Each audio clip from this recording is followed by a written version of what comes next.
I seen all the comments when you got out the car with your little orange tote bag. I still got it right over there. This shit right here is so famous. You gave niggas the orange fanny pack over the shoulder. Yeah. And you walked your ass out like you was supposed to see a chiropractor that week. All my life, been grinding all my life. Sacrifice, hustle paid the price. Want a slice, got to roll the dice, that's why. All my life, I've been grinding all my life. Look, all my life, been grinding all my life. Sacrifice, hustle paid the price. Want a slice, got to roll the dice, that's why. All my life, I've been grinding all my life.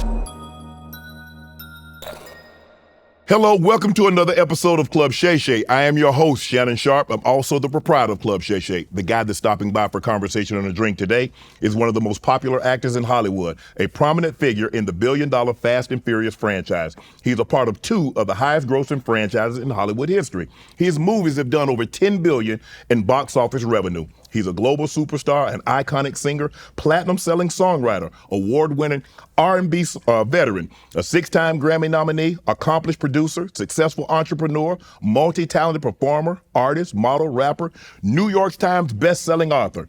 With over 25 years in the industry, let's put some hands together for Mr. Tyrese Gibson. Wow. Sir, I'm on Club Shay Shay. You here? I feel successful. I got to take this moment in, man. Thank you, Jesus. You know what? I know you Thank don't you, drink, Jesus. but Thank you know you, what I want to do, Tyrese? I want to take you back to where it all started from. Oh, you want it? Okay, I got it.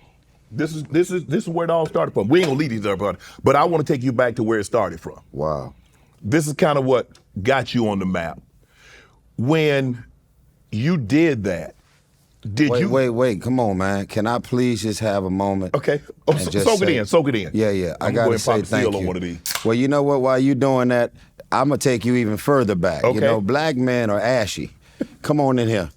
Your arms, we got to get you right, man. Just rub this in real quick, cause you doing all that with the Coca-Cola stuff. But long before there was Coca-Cola, there was the black man ash. What is? And we got to get you right, baby. You got Man, muscles out here. Let's go on and come on, man, get them right. We don't need you to go R&B music video level. Oh my goodness. Yeah, you a little ashy out here. Thank you so much. Man, this thing like olive oil. There you go, baby. Smooth it out. That's what I'm saying. Y'all can laugh off camera. I don't mind. Shay Shay, I just want to tell you, brother, before we get started, man, I am absolutely honored to be here. We are honored to have you. I am very grateful. Is that good right there? Yeah, How's you that? good, man. I appreciate it. There you go. Now we right. Now don't be flexing this shit. You ain't gotta, you gotta tell, you rubbing it in, giving niggas the forklift. I don't know if I'll be able to sit in the chair. I'll be slipping and sliding all out.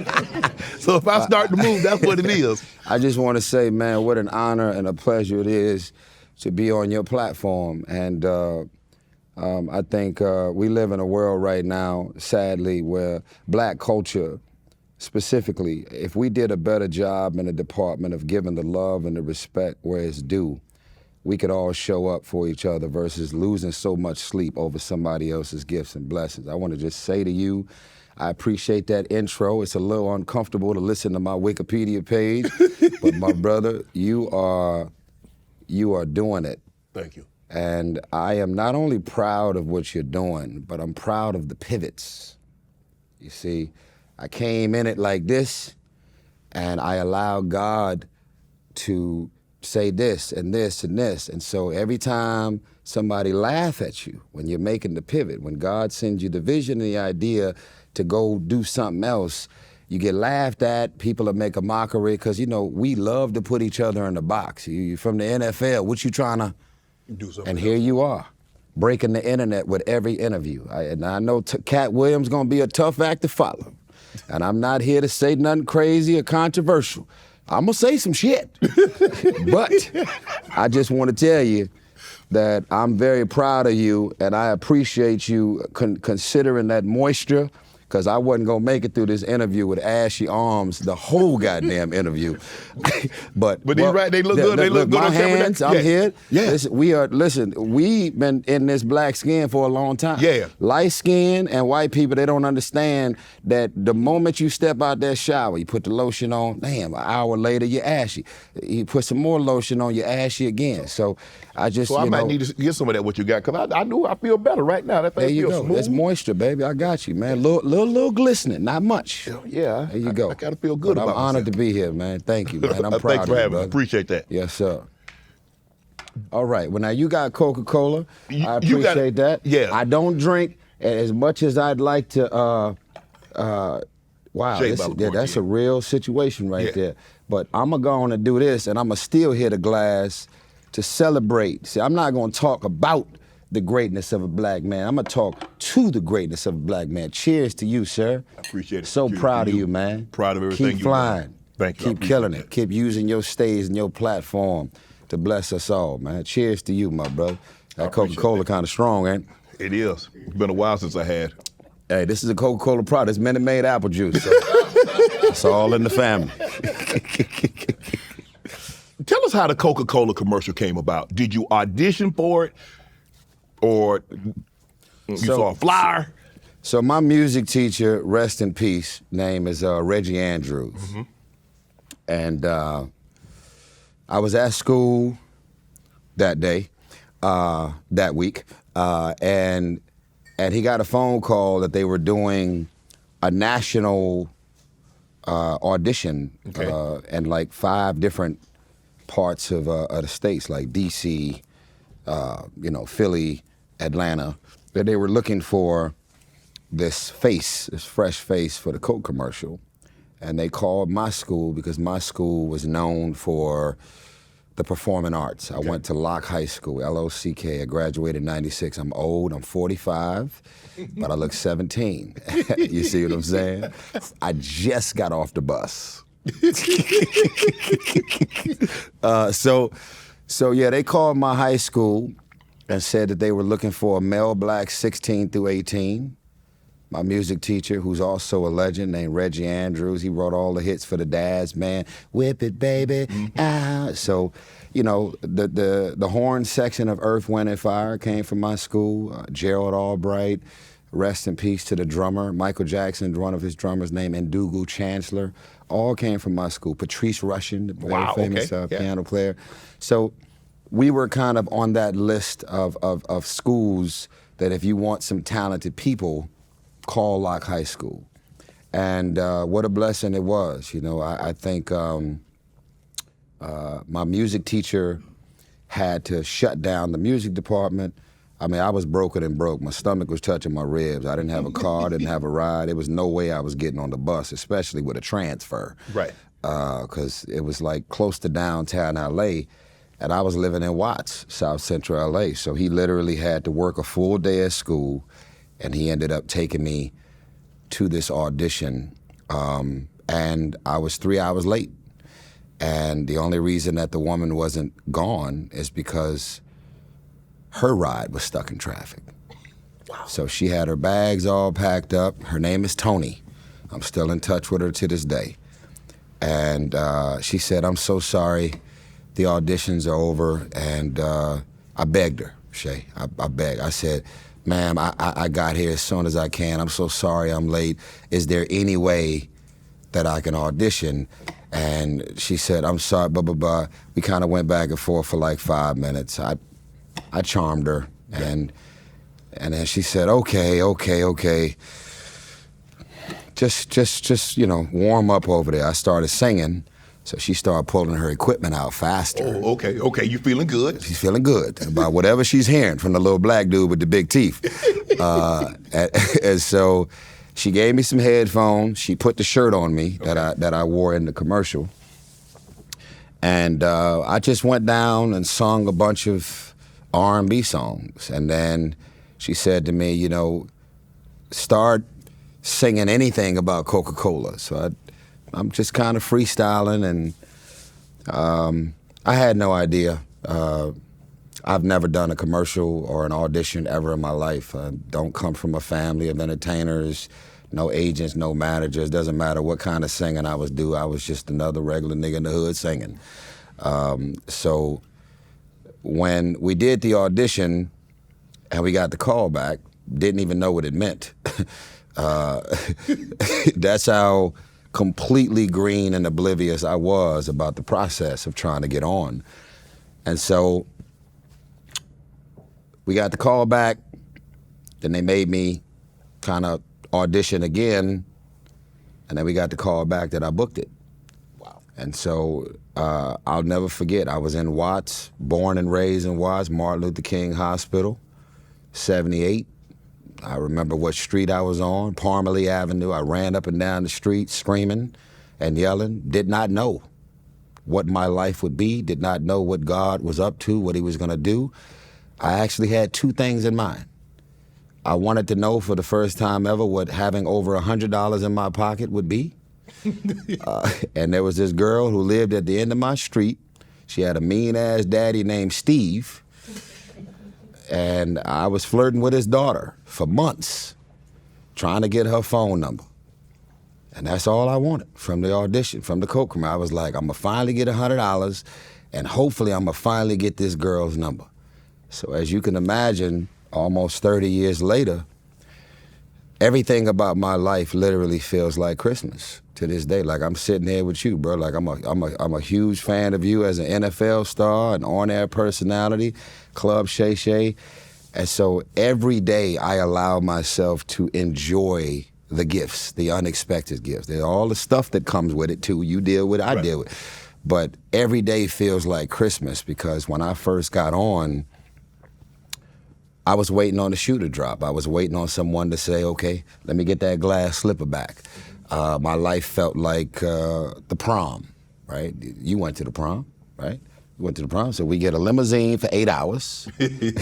We got on our best suit, we got our girl, we got our little, you know, and we going big, we out the sunroof, and at some point, you know that damn limousine's got to go back. Right. That's what my life felt like when I first got on. So I've been in a limousine for 30 years, sir. And I can't believe it. Was that your aspiration, to be a professional singer? What did you sing in the choir? Did you sing at talent shows? When did you know you could sing? I started singing at 14. That's late. I'm 45. I did the Coke commercial when I was 16. Okay. And I wanted two things. $100 And that phone number. and that phone number. Which one did you want worse? I wanted both. But all things being equal, if you could just get that phone number and not the $100, would you have been straight? I wanted both. I'm being honest with you, man. I wanted both. I was really like, man, I really hope this girl see this commercial and decide to give me her phone number. I got the phone number eventually.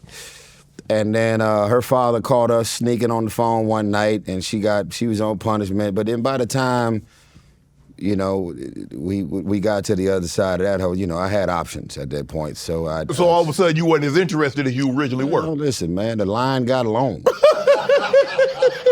Rolodex, you know what I mean? So it was beautiful. And I said to her, man, I gave you all the shot in the world, man. I was just readily available. All these teeth, all this dark skin, I'm right here. And you ain't give me a shot. And now you want to give me some attention. It's too late. After that commercial, you started modeling. You did Tommy Hilfiger, you did Guess, you signed a recording contract. Now all of this is starting to happen. Yeah. Instantaneous. Life changing. You're not Tyrese Gibson, you're Tyrese. One name. Now I am. How did that change? You're from Watts, South Central, and now they see everybody in the hood and neighborhood, they see you on television. That commercial came on in an hour, it came on at least 3 times. Yes, sir. So that's how many times they saw you continuously. How different was your life? My life changed forever, and it's never been the same ever since. I mean, we've been talking for longer than 30 seconds. Yeah. Other people have the luxury of saying, you got your 5 minutes of fame.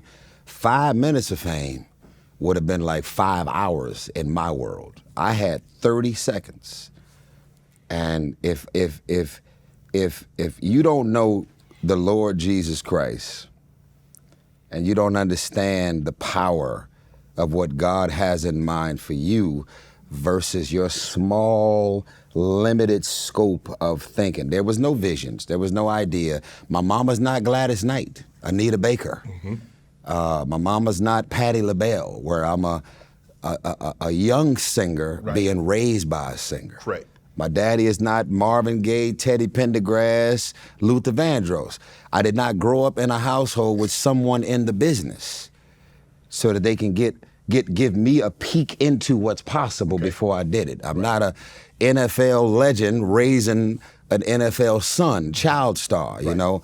There was no sign and indication whatsoever that I would be here. Was there anybody in your neighborhood that you could look to? Because, you know, sometimes, you know, entertainers, they would come, somebody would, from your school or from your neighborhood would come back and you can see them. You're like, oh, he from here? Well, if he from here and left and went and did that, I can be from here and leave and go do that also. Was there anybody for you to look to that says, you know what, I can be that? No, sir. All I had was the list of people that I mentioned that graduated from my high school. Right. And I'm trying to think of, well, a few of them came back to speak with us at the school. Okay. But they didn't take me with them. I didn't go to none of their concerts. They didn't say, come to the studio. It did not go beyond the scope of an appearance at the school to say, we are alumni and we graduated and this is what we are, what we've been. I mean, we talking about Gerald Albright, saxophone player. Like, I mean, another legend that, you know, some of y'all folks would be like, who is that? Ricky Minor? Bass guitar player, all the Grammys, all the award shows, the most famous music director in the game. He went to my high school. And I run into Ricky Minor to this day. He'll tell you. He'd probably be very embarrassed if I tell this story. But way back in the day, forgot what year it was, but we had a massive earthquake. This is when the Golden State Bridge and everything knocked down. Well, I think it was 89 then. Yeah, it was huge, right? So when my house got flooded, and we was out here trying to milk FEMA.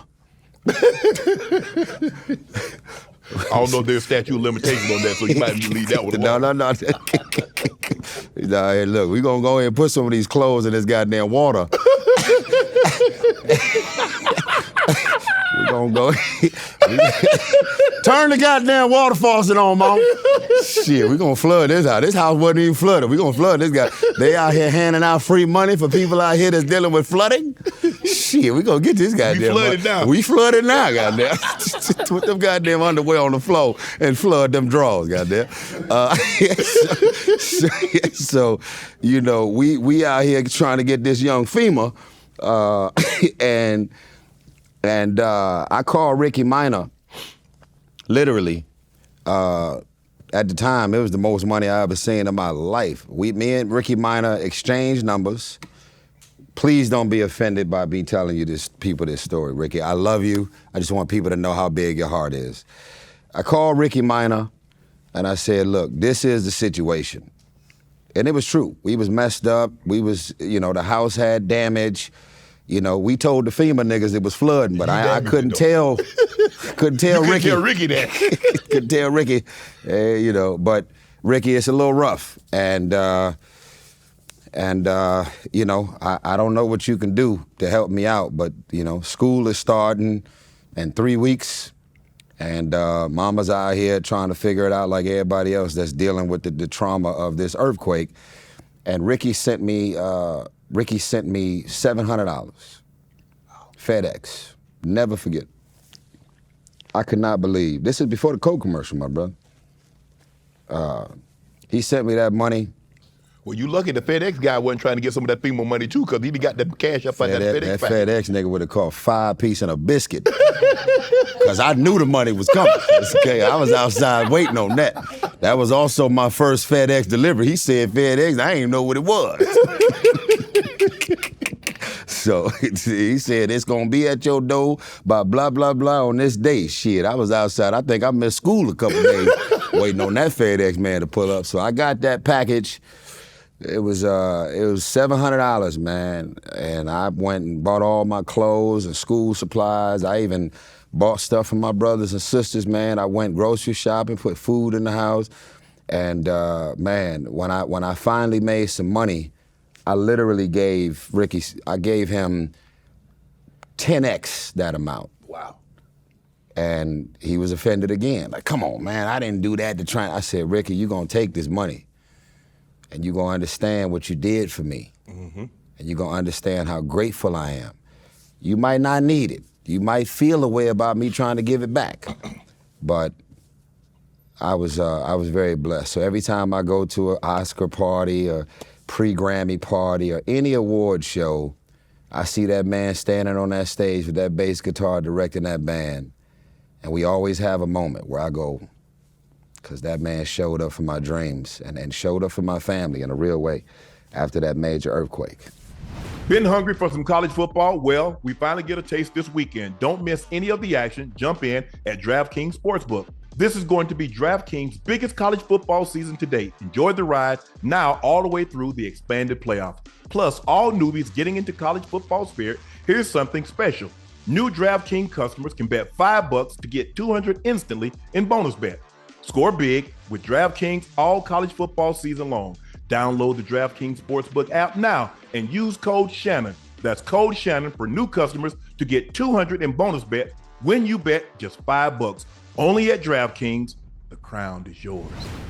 What did you want to do? Prior to you start singing at 14, what was your dreams? What were your ambitions? What did Tyrese want to do when he was 21, when he was 25, when he was 30? Live. That's it? It's all of it. You're in Watts, Crips, Bloods, gangsters, police, murder, excessive force, prostitution, heroin, crack. The whole list. That was my life. See, in the hood, what I want y'all to understand, for you folks that don't know nothing about the hood, you ain't gotta be Crippin' and Blood to get killed, my bro. You ain't gotta be out here selling dope, selling weed, selling whatever you selling, and you go and try and sell in the wrong neighborhood or in the wrong territory and niggas come through and lay you out. No, sir. I had to walk through at least 12 hoods to get from my house to where my school was. Going through black and Mexican gangs, Crips, Bloods. I'm just trying to go to school. I don't know if anybody want to take my shoes, take whatever it is I got on. I don't know if somebody just want to fuck me up, beat me up, just because it's a Wednesday. So ain't nobody thinking about the future. I wasn't no dreamer. I think some of y'all niggas is running gamut. I was a dreamer. I wasn't no dreamer. I was hoping I didn't get killed, bruh. I was hoping that these Crips and Bloods didn't decide that today was my day to see my last birth date. That's what my life was, in Watts. So it wasn't no 21, wasn't no... Tomorrow was the goal. Cause I'm playing basketball. I'll never forget one of my homies named Scott Watts, one of the most talented niggas, period, in basketball. Used to kill niggas at Real Rogers Park. Shout out to all my niggas in Watts. I'm being real right now. Sorry, it's Club Shay Shay. My nigga Scott, man, long before we knew about a Michael Jordan, man, Scott was out here from the half court. Scott ain't had a Crip, a Blood, a dope, a marijuana, a gang bang. Scott, I don't even think Scott had a Crip walk in him. Scott got killed, bro. So we playing basketball on a Wednesday, and now we washing cars and doing a fundraiser, trying to raise money for Scott. Scott ain't hurt nobody. Scott ain't bothering nobody. Why is Scott dead? That's where I come from. That's where I'm from. This is all this movie star shit and everything you just mentioned on that resume. When I tell you it's hard to listen, I'm grateful about my life. But when I tell you all of that still sounds foreign to me, it's because in the reality of my life, I feel like that's still fresh. So it's been kind of hard to like completely embrace all that God has done and still doing, because, you know, every time I get hungry, I'm reminded of where I'm from. Every time the credit card decline, if I'm just randomly at a restaurant, now I'm doing all right, but sometimes your shit just decline because some shit just happened. You go to Chick-fil-A, nigga, you be like, yeah, go ahead, you know, put all it in the decline, and you like, holy shit, you know, let me call the bank because I don't know what just happened. They clear it all up, and then it goes through, and that reminder that broke is very real, it's very here, starving and living on the edge and not understanding what might happen today. People are still in that right now. Yes, for sure. Right? And they ain't got nothing to do with waking up every day and saying, I am a bad person with ill will and bad intentions, but bad things still happen. And you go to church, you love Jesus. You ain't doing none of that stuff. Still can get shot and killed when you're living in the hood, bro. I got a two-part question for you. Yes, sir. How did you handle fame as a kid, and what advice would you give now that you've gone through what maybe some of these young kids are having, the fame that they're starting to come into, say, as a teenager? How did you handle it, and what advice would you give them? Club Shay Shay, I'm having a moment. This brother right here, hey, that motherfucker with them oily on, that motherfucker deep. That nigga deep right there, boy. Shit, you can't see. You couldn't. You know what's wrong? He ain't even send me the questions for the interview. There ain't no pre-interview. He just gonna boom. Okay, so what I would say is, ooh, thank you, Jesus. Give me the words, because somebody is listening, and they're about to say with me, God, they're about to get, their breakthrough is about to happen for them, and there's other people that's experiencing the breakthrough right now as we speak. This is what I would say. Thank you, Jesus. Your family has nothing to do with what God is doing and about to do. You will be the first millionaire in your family. How does your mama feel about that? You would be the first one to graduate. How does your mama feel about that? You will be the first or the second or the third in your life and your story to get into the NFL or the NBA or go to college and graduate from college. How do the people in and around your life feel about what God is doing for you individually? And I have to say to all of the people watching, not just the kids, but to everybody, as far as my understanding of DNA, as far as my understanding of how this thing works when it comes to fingerprints, would you agree that your mama and daddy created Shannon? Would you agree that mommy and daddy made you? Now, would you also agree that mommy and daddy's fingerprints are very different than your fingerprints? Absolutely. If mommy and daddy were to do their fingerprints right now, mommy and daddy co-created Shannon? Yes. Did your fingerprint come out the same as mommy and daddy? No. Okay. There's a lot of power in recognizing your individuality. Your people, your family, your surroundings, your environment will try and convince you that you are sheep. You're a pigeon. You are like everybody else. Your uncle was a Crip. You ain't gotta be a Crip. Shut up. Your mama's a blood. Your daddy's a blood. You grew up in this. They selling dope, so I gotta sell dope. They got the gun, so I gotta get the gun. I gotta dress the way they dress, and I gotta look the way I look. I'm sitting there with a whole, you see what I'm wearing? I'm an alpha male, wearing a full-on outfit, okay? Head to toe that they wear in the Middle East, okay? Jesus never wore shoes, he wore sandals. You ain't never seen a photo of Jesus wearing a pair of pants in your life. Recognize the power of individuality. And there's a lot of strength that you can find in recognizing the power of individuality. And you get away from, this is what we all doing. This is what we all wearing. This is what we all thinking. This is where we all going. No, the fuck, we're not. Where I'm going, I'm gonna get to a point where I'm gonna try and hold on to as many familiar faces as I can. Because familiar is comfortable. But you realize that where God is about to take you, you ain't gonna be able to look to the left or right and see nobody. Now, Shannon, I love you. You got a lot of white people out here behind these cameras. A lot of these people did not grow up in your neighborhood. Correct. They ain't look the way you look. No. So as God continue to elevate you and take you to these other places and spaces, it's going to continue to become and be more uncomfortable and more unfamiliar, because nothing about God is familiar.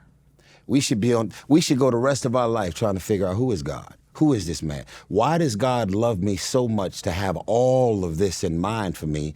And why do I feel so bad about embracing all that God is doing?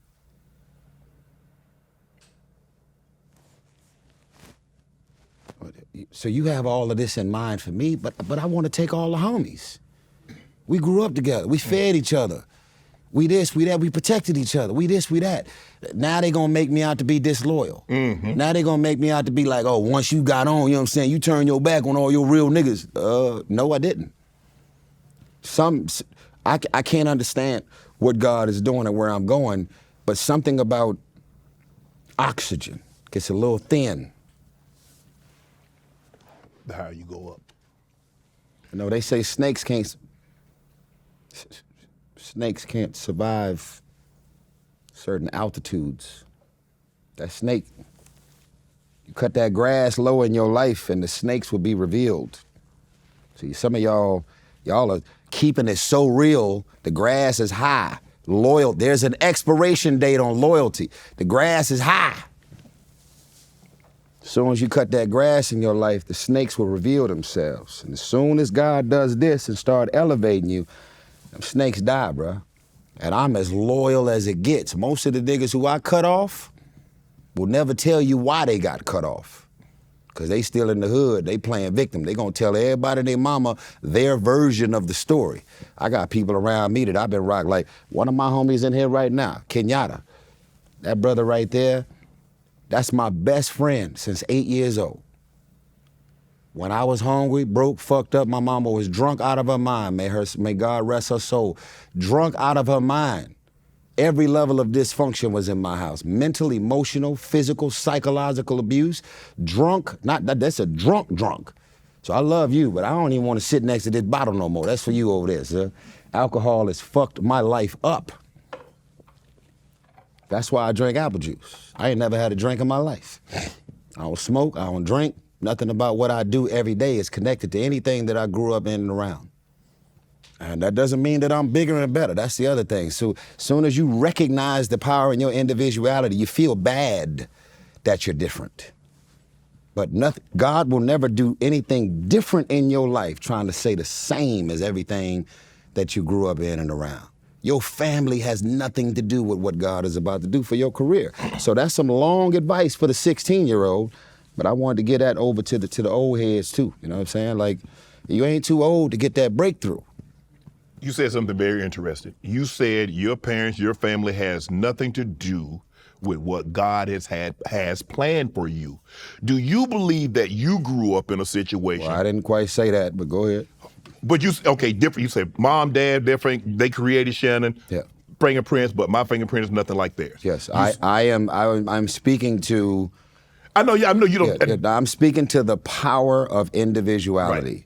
And I'm saying, like, I wouldn't be here if it wasn't for my mother and father co-creating me. This.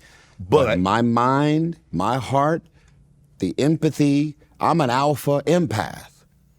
Big energy and personality, but I feel and care for everything. So you say something, you do something, you go through something. If you're in a coma, likely when you open your eyes, it's gonna be me standing over you. So I'm saying something about me and where I'm from and the environment that I grew up in created me and had me early on to recognize the power of my own individuality. And I stepped into that, and I was very uncomfortable because why do niggas stay in the hood? Because you don't want nobody to think you changed. Well, motherfucker, I did change.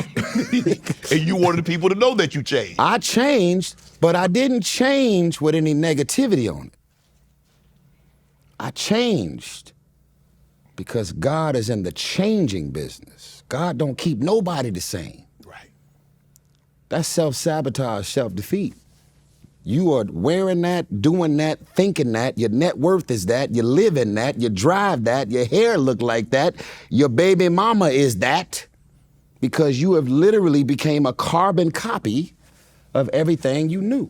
And anything that's beyond the scope of what you grew up believing, thinking, or that you were familiar with makes you and everybody else uncomfortable. So that's what I was saying. Okay. You also said that you like to carry people. Yeah. And sometimes things get so heavy that we can no longer carry them anymore. How difficult was it for you? People that you know, that you grew up, like you said, you grew up around, you saw these people and they became too heavy for Tyrese to carry. You have to set them down. Yeah, that is a version. Loyalty has an expiration date. Like, hey man, I'm loyal. You're gonna die if you hold on to everybody that you showed up with. Like,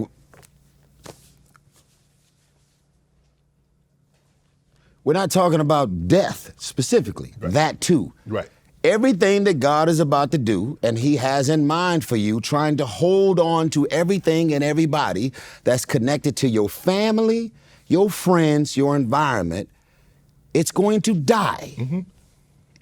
So how does that make you feel?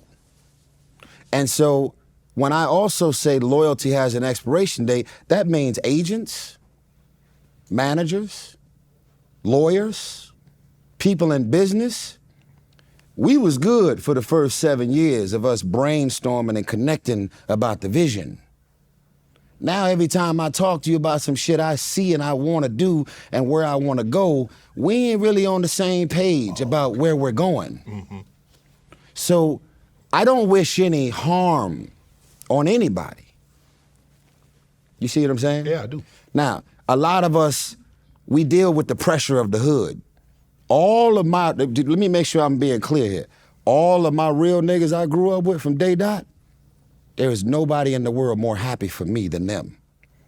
All the niggas running around talking about, you got history and then you got his story. Motherfucker, I didn't know you. Right. Okay, let me take my hat off for a sec. You run around showing niggas that picture with your little roll-up camera, your little flip phone, that is a fucking lie. We did not grow up together. I don't know you. I've never heard of you. And if you send one more person to walk up to me like, hey, you know Lil Nuck Nuck? No. No, sir. I don't know a Nuck or a Nuck. Get your goofy ass up in front of my... Man, he told me that y'all used to be... So you got to sit through 7 minutes of that shit while you pumping gas. Because Lil Nuck Nuck has ran through the hood for the last 25 years convincing niggas that y'all grew up together. All my real niggas that I grew up with, for real, no jealousy, no envy, and if I ever have a problem, they say, look here, bro, we love you. We know what you are. We told you off top that you different. Here's the thing, gang banging is cool. They didn't let me bang. They didn't let me sell nothing. They ain't let me get in it. I had a big homie named Dirtbike Fred. I was just on the phone with him 3 days ago. He coming to my movie premiere for 1992 with his wife. They've been together for 40 years. Where would I be without the big homie Dirtbike Fred? Hey, Reese, come here, bruh. What's going on? Bend over. He would take his Timberland boot. He ain't just do it to me. Anybody who's trying to get into that life and he knew you ain't cut from that cloth, he'll literally say, bend over. And not with the tippy toe, because I wouldn't be able to have kids if he gave a nigga the boot with the front. So he would kick a nigga from the side. Bah! Get your ass out of here. Put that weed down, nigga. Put that drink down. Put anything you doing, the big homies. And that's why all these young niggas out here lost now. They big homies don't understand their role. True. That's real talk. You signing up more Crips than you are college students. That's the fucking problem. How many more young niggas you gonna sign up and teach them the game? Shit. The recruiting Bloods and Crip recruiting is heavy. That set them up for success, man. Use that same OG status to set us up. Because my big homie set me up for success and said, if you thinking about doing this, bend your ass over. Boop! They could kick my ass into $1 billion in the box office. Tyrese, you spoke a little bit about your mom. You said your mom was, I don't want to put words in your mouth, but you said she was a drunk. You said, I think... Alcoholic. Alcoholic. Sadly, yes. And your father, you haven't spoken about him. What was the relationship with your parents? What was your relationship like with your parents? Well, my mother and father from St. Louis. Okay. I'm the last child of 4, the baby boy for real. All 3 of my brothers and sisters were conceived and born in St. Louis. My mother and my father got pregnant with me. I'm child number 4. Mm-hmm. My father says we moving to L.A. You know, he do a little singing. He can hit a note. So that's where you got it from. He hit a note or 2. He been telling niggas he gonna get a record deal for the last 65 years. You'll sit your old ass down.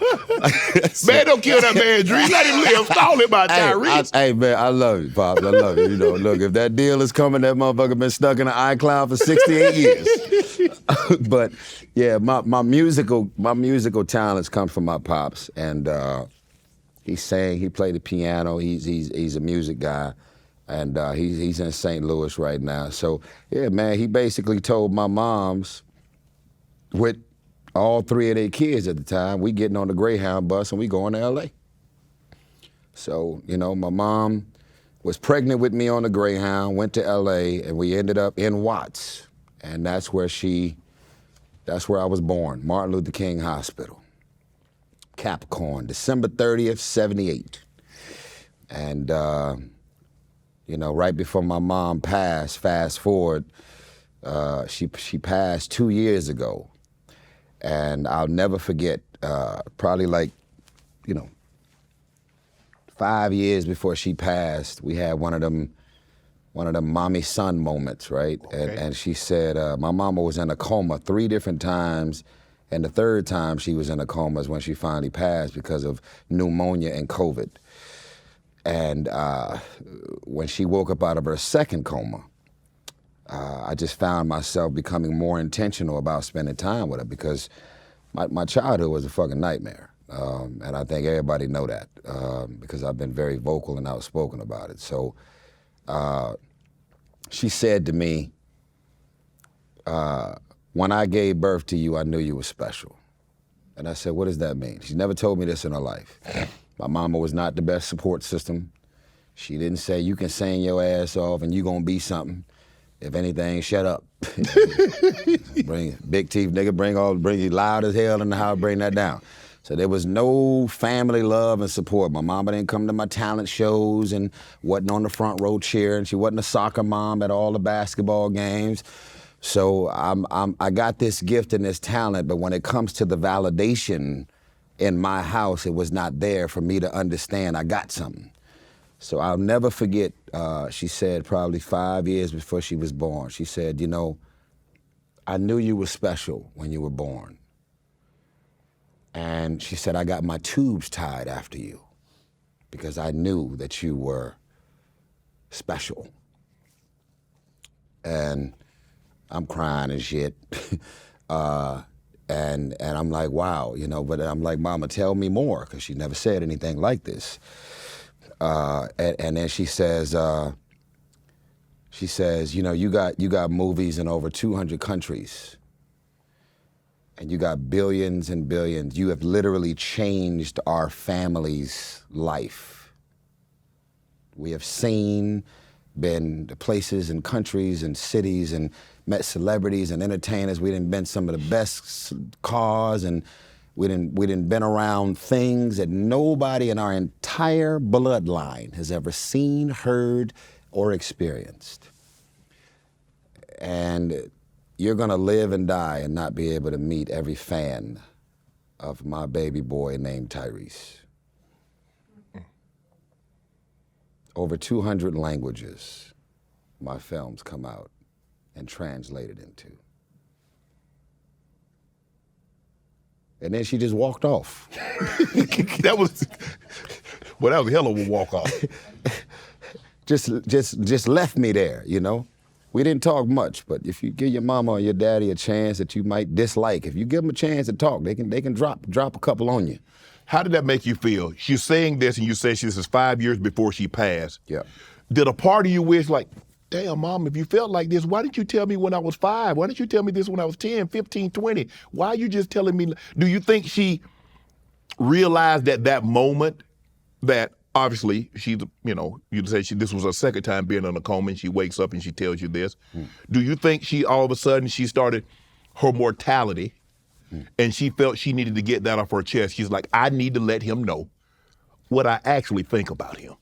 No, I don't remember my mother ever having that type of a time clock in her head. Okay. It was actually, and I'm sure a lot of people can relate to this when it comes to our parents or grandparents, there was a particular arrogance about I ain't going nowhere, right? So you got Jesus, Yeah. and some people's relationship with Jesus is abusive. I can drink what I want, do what I want, go about my life in any way I want. Whether I take my medicine when my blood pressure's up, or I do this or I do that, I got Jesus by my side. Right. That's a tumor. You have to go visit the doctor to get that taken care of. Now, God is an all-knowing God. He's gonna get you through a lot. But we can't get arrogant with the relationship with Jesus. Jesus is gonna get you through. And Jesus has already decided before you was born when the first breath happens and when the last breath is gonna happen. But we have a responsibility to do the best we can with this one temple that we were given. And so my mama was one of those. Like, I ain't going nowhere. Right. And I ain't gotta stop drinking or go about eating healthy and working out and doing anything, which is why, you know, I'm still trying to shake that devil. You know, I praise God that I don't drink and I don't smoke and I don't do all the things that I don't do that I mentioned. But yeah, shit, I just finished eating a Chick-fil-A sandwich with double cheese. Okay, my mama ate everything in sight. I was that guy coming home, house smelled like the bottom of the earth with them goddamn chitlins burning in there. Woo! You ain't enough Red Rooster hot sauce in the world that can make me like these fucking smelly ass pork chitlins. We eating pig guts? What is this? You know, everything imaginable. Right. And to this day, man, I'm trying to get my food intake together, you know, but it's that thing, man. We don't take care of ourselves. We don't really respect what might happen if we don't properly visit the doctor, get your prostate, and do all the things that we supposed to do. You got a lump in your chest, and you think you're gonna just rub it out? That's a lump. Right. You can't put no goddamn Vaseline or baby oil on that. You can't give niggas no cleavage and think that's gonna get rid of breast cancer. Put some baby oil on your chest. Did that get rid of the cancer? No. That's what. So my mama did not have that type of urgency. I think something is about to happen, so let me go on and drop this on my son. No, sir, that didn't happen. What about your father? You know, as much as I knew about him, he's still with us, God bless him, but I didn't know him. He was. So how, when you guys, okay, you get on the Greyhound bus, your mom is pregnant with you. She's married to my father. Married to your father. Yes. So did they separate shortly after you got there? Was he in the house? No. I knew my father up till I was about 7 years old. You know, 7, maybe 6, maybe 5, but at least it was early. And I knew him, I knew of him. And there was a reoccurring visitation, but not really. Okay. So I was that kid looking at other kids at the park like, damn, I wish I had my daddy here pushing me on the swing, and I wish my daddy would show up to the school and curse the teacher out when they, you know, disrespected me or treat me wrong in the classroom. all the stuff that you want from a dad. I think it's confusing. We all love us a mama. We love us a mama. Most of us grew up in a single parent household, and mama did it all. She was daddy, mama, uncle, grandfather. She was the Crip, the blood, the OG. She was everything. But listen, man, you cut off the head, the rest of the body will follow. It's no mistake that we got 4 million black men in jail right now. No mistake. So all these women out here who did not plan on being the mother and the father, that's just what it is. And it ain't got nothing to do with crippling and blood. It's just a lot of black men that just ain't around. They're dead, gone, or locked up. And so you got women out here having to figure out, like, how do I tap into more of my masculine energy? When I'm a woman, I'm the mama, I gotta be nurturing, caring, I gotta do all the things that a mama do, but then I gotta become a boy. I gotta wear the pants.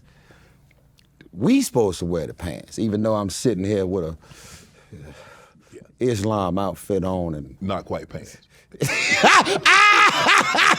motherfucker. Not quite bad. Anyway, shit, but truth be told, goddammit, my luggage got lost. You know what I mean? All the shit that my publicist sent me to wear for my press run, I live in the ATL.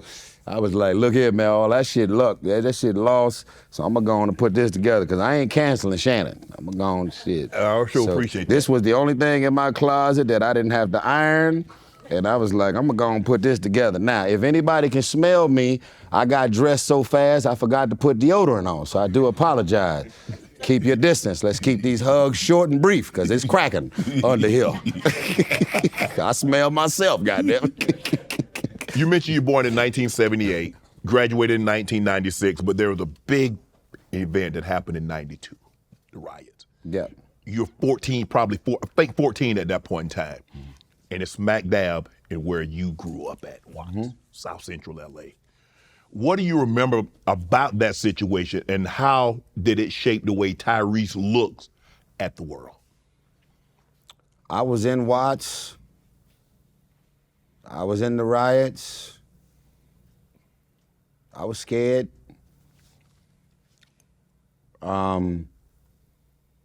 Everything about that boilerplate that we feel and live in every single day that I've been mentioning throughout this interview, it went up 50 notches. Because, see, when you're born in Watts, in the year 1965, my city was only known for the Watts riots. Correct. And everything, you grow up in the hood, don't matter how young or old you get, everybody's talking about, if you're in Minneapolis, everybody's gonna be talking about George Floyd. You can move Minneapolis right now. That's gonna be the energy of Minneapolis forever. You go to Memphis, Tennessee, you're gonna feel the energy of the assassination of Dr. Martin Luther King. I was born into the rebellion. I was born into strife. Not just gang affiliation. I'm talking about the 1965 riots where they had to send Dr. Martin Luther King Jr. to Watts to try and use this black man to influence black and brown culture to calm down, because we was burning that motherfucker down. And so now I'm living and reliving what I've been hearing about my whole life. From 1965, before I was born, 78, all the way up until 92. All we was known for was the riots. I didn't get on career-wise until 98. So 92, April 29th, was a bad day. It was 5-6 weeks before we seen the sunshine, clear skies, smoke everywhere. It was ashes in your neighborhood, your streets, your houses, ashes, because what goes up comes down when it come to burning shit and looting and rioting. And, I got me some shit now. Man, Tyrese, you always looking for to come up on the sneak tip. I got me some shit, Shannon. Got me a couple pieces. I was scared getting it, but I got it. You mentioned, obviously, the date is ingrained because you remember April 29th. You wake up that day. Did you expect it to pop off like it did? Could you tell it was starting to brew, like, oh my goodness, this thing is about to explode here? Did you know that? Could you sense that? Yeah. Yeah. We knew. But we also knew that, see, when you from the hood, all of the non-hood niggas was shocked. None of us was shocked. See, y'all look at all of the trauma of police brutality, murder, excessive force, planting drugs and guns, and all of that over-the-top abuse. In '92, there was no body cam, sir. There was no cameras on the cars of police. Dash cams. There was no dash cam. There was no Google Maps. This is before MySpace, blackplanet.com. This is before the internet. Mm-hmm. This was before anybody could have any sense of what actually happened because you can pull out your actual camera phone and film it.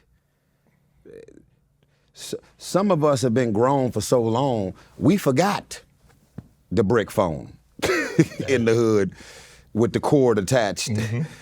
with the first cell phone. We forgot the beeper, mm-hmm. typing out one letter at a time that says I love you or fuck you. Yeah. We forgot about the beep, beep, beep, beep, beep, beep, beep, beep. We forgot about that. So somebody rolled out of bed and seen something going on, grabbed a big ass camcorder, put it on their shoulder, and filmed the whole thing. Then that thing went crazy. Set it off. That thing went crazy on the news because there was no Instagram. Because that was the first time that we could that was really the first time you could see it. Because for the longest time. No, sir. Go ahead. That wasn't the first time I could see it. I see it every day. You saw it. But the world seen what we see every day. And that's not what they put in the report, though, Tyrese. What they said versus what we were later able to see, they're like, hold on, wait a minute. Mm-hmm. Y'all didn't mention any of this. That's not new either. That's what I'm saying. This hood shit will have you saying, tell me something I don't know about how that didn't happen. That police report, what the fuck is that? That's why when black people get out of jail 30 years later and they try and give a nigga $500,000, like $500,000 gonna fix 30 years of me living in that hellhole because you lied on the police report. Right. You documented, you made sure that you looked right in the light of the judge that's going to make a judgment in front of the jury.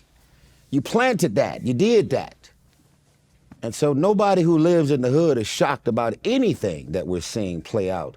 And the arrogance of it all is that you would assume, black man, that they gonna clean this shit up now that there's so many people filming everything.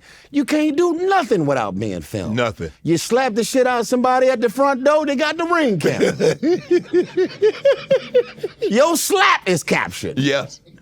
You steal a package, Amazon, thinking that you could just creep your goofy ass in the yard, everybody gonna see you. Yep. You can't do nothing without it being filmed. And they still fucking us up. Now imagine how much of an open season it was and has been since '92 and prior to. Yeah. Come on. Who took a picture of that black man hanging up in that tree? Damn, that's fucked up. What if nobody took that picture? Nothing would be fucked up. Your heart, your mind, your spirit is only affected by the things you see, by the things you hear, the things that you're exposed to. I'm gonna give y'all a word. Here's your word of the day, boys and girls. COINTELPRO. Let's move on. Go ahead. Your movie, 1992, it takes place during the LA riots. Why do you feel it was important to do this movie? It was important because I'm from there. It was important because I lived that and experienced that. It was important because the diversity that's in this film made me say yes. I ain't make no money from this movie. What they paid me, I'm making per diem. The statement was much bigger than the press release, the opportunity, or the payment. That's where I'm from. This is a story that happened, that I lived, that I experienced. Even Snoop Dogg told me he was looting and riding in the ride. This is some shit that when you born and raised in South Central LA, we know this. It was real. The younger generation, just like I, from 65, you hear the stories about 92 because you were 2000 baby. Right. So I experienced that same thing about something dark and fucked up and traumatic that happened prior to me being born. But I had to do this movie because we deserve for our stories to be told. Now, this might be a little confusing to you, big homie, okay, but I'm gonna give it to you. Okay, give it. Nobody in Hollywood wanted to make this movie. No streaming platform, no movie studio. Nobody wanted to make this movie. So they ended up securing the money to make this movie from a billionaire from overseas. We shot the movie in Bulgaria. All the warehouses, had to do it at a budget, and then we came and shot the rest of the movie in Watts, in South Central LA and off of Crenshaw. Mm-hmm. And then after we made the movie, nobody wanted to buy the movie after it was made. They ended up selling the movie at a film festival, and that's when Lionsgate picked it up. Then they said, the disrespect just kept going. This is long before I was involved, by the way, right? So they couldn't get the movie made without me being attached or prior to me being attached. We got Ray Liotta, a legend, who has already worked with our current director named Ariel Vroman, who is an Israeli from Israel. So when I'm speaking to diversity, I'm talking about find another Israeli who directed a South Central LA film.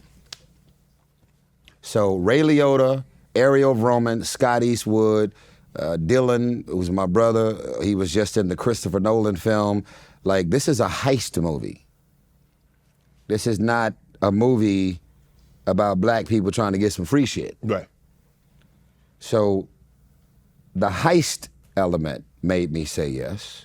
The South Central LA made me say yes. And everything about the father-son dynamic in the movie made me say yes.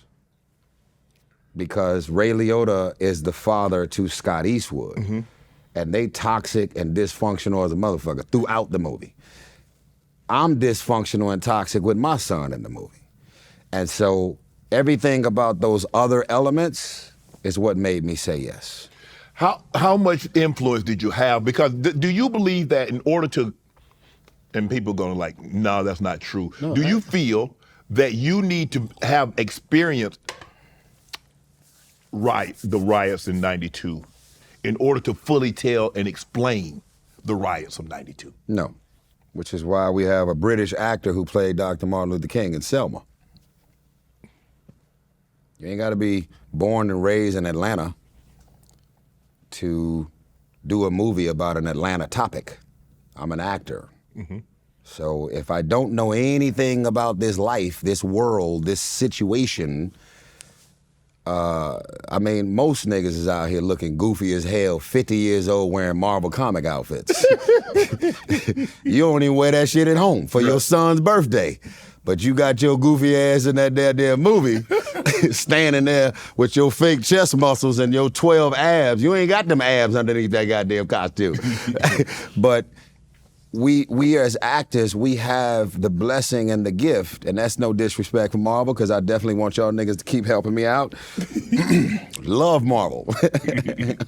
Which eye do I wink on? Anyway, so yeah, we as actors, we get to, oh, and I love it, thank you, Jesus. We get to become. Leave it at that. We get to become.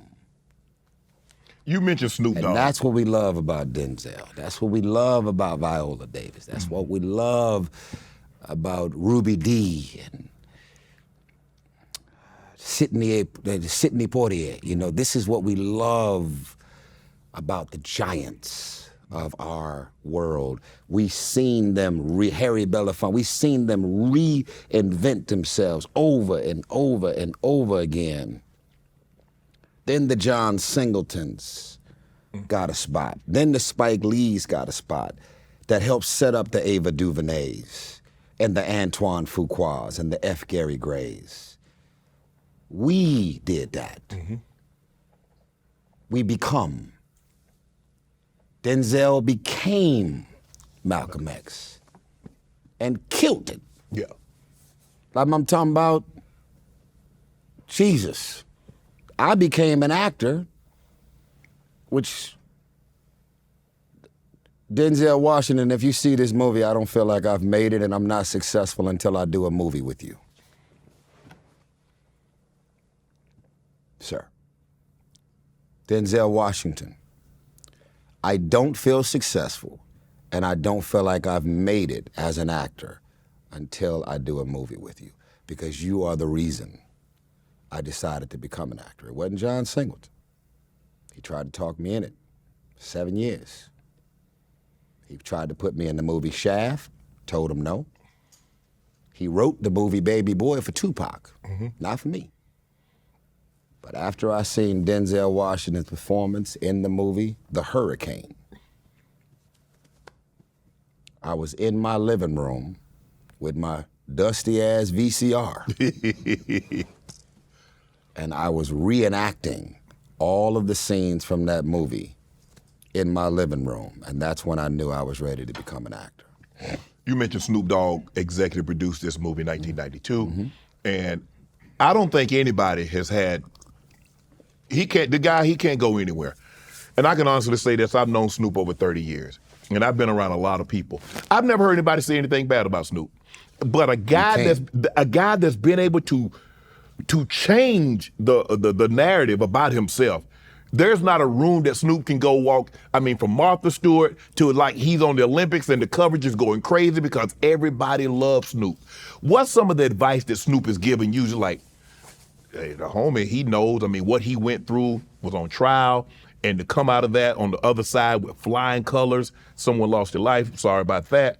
But Snoop, the metamorphosis that he's gone through. When you sit down and talk to him from a business perspective, what does Snoop talk to Tyrese about? Snoop is a genius. Snoop is, can I ask you a question? Sure. Who's a bigger rapper globally? The most famous of the two, Jay-Z or Snoop Dogg, in your opinion? Globally? Around the world, like if Jay-Z and Snoop Dogg was in a mall in Moscow, who would shut the mall down?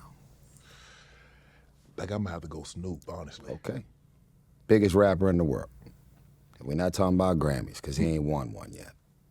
Biggest fucking superstar in the world. That's my big homie. Long Beach, West Coast, I wish a motherfucker would.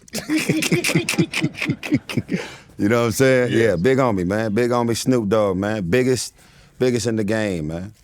Shit, Snoop might be announcing he a billionaire soon. I wouldn't be surprised. He shouldn't be. The nigga owns 732 businesses. Fuck you mean? That motherfucker wake up and his emails and notifications hit different, my brother. Yeah. He just hosted the Olympics and came home with 16 million new followers. 16 of them. He did that in 2 weeks. Snoop Dogg being on board with this 1992 movie changed everything about, listen, man, we did 100 million trailer views, my brother. Wow. Okay, this is straight to DVD, straight to streaming, so they thought. 1992, my brother.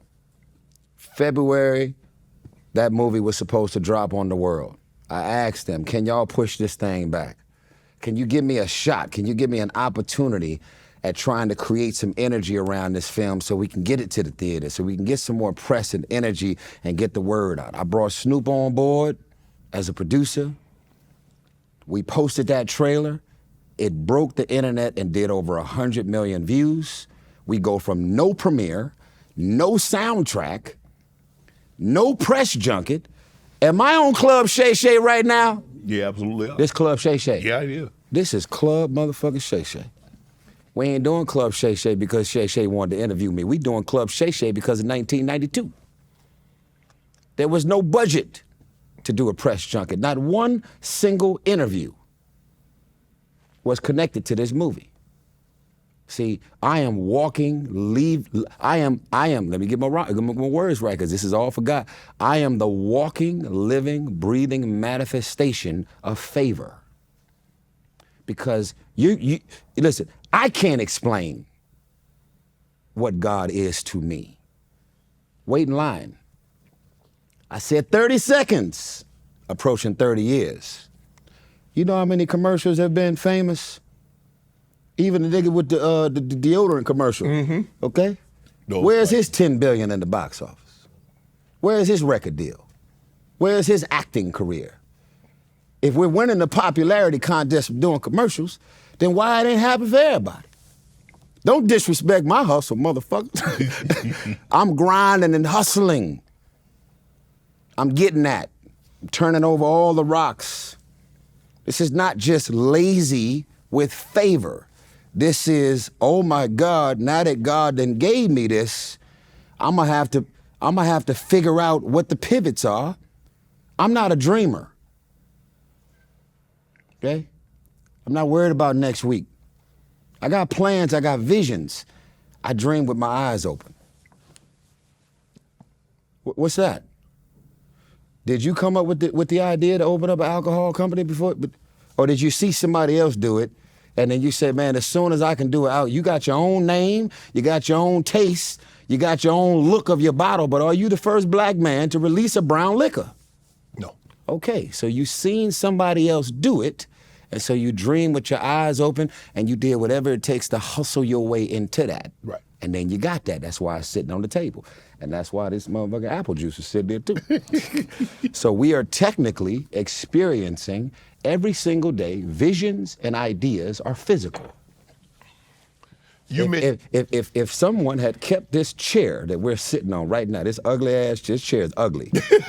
And I'm mad as hell that you didn't invite me to the real Club Shay Shay with the leather chairs and all that. Like, am I less than Katt Williams? That's a LA. That's a LA. I came to you. They say Tyrese he want to sit down on Club Shay Shay, but you got to come to Atlanta. So I came down here just to see you. That's bullshit. I ain't lying. Where you located at? I'm in LA. I'm in LA. They say so you telling me them leather couches that Katt Williams sat on and all of your other stars is in LA? In LA. And we over here sitting on this. In Atlanta. Your hometown. Your new home now. Okay, well, the point I was making was, is that ideas are physical. And if you have visions and ideas, and it's so clear and it's so specific, and you decide to rob the world of getting that idea out, it ain't gonna be sitting on the table. Right. And if these chairs that we're sitting on, even though I don't like them, compared to the Club Shay Shay chairs, is that shit I was looking for. Nigga, I put an outfit on together. I was like, shit, nigga, hey, this motherfucking black outfit right here with that brown couch, shit. This shit gonna have a vibe, nigga. I'm a shit. You think I'm about to wear brown, sit on the brown couch? No, sir.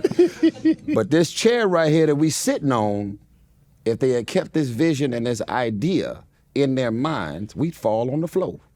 Did you design them glasses you wearing? No. Did you design the T-shirt you got on? No. Did you design the necklace you wearing? No. How about that watch? No. How about the cards? The cards. Yeah. Somebody printed those out, right? Yeah. So if they didn't have a print my machine, silhouette. That's my silhouette. That's your logo and all that. Yeah. Now you should put. Wait, let me see that again. I guess, can we get some lotion in here for shit? Bag it out. Your motherfucking logo ashy. Get it. I'm just playing. He looking at it like, that shit didn't look a little ashy, man. Okay.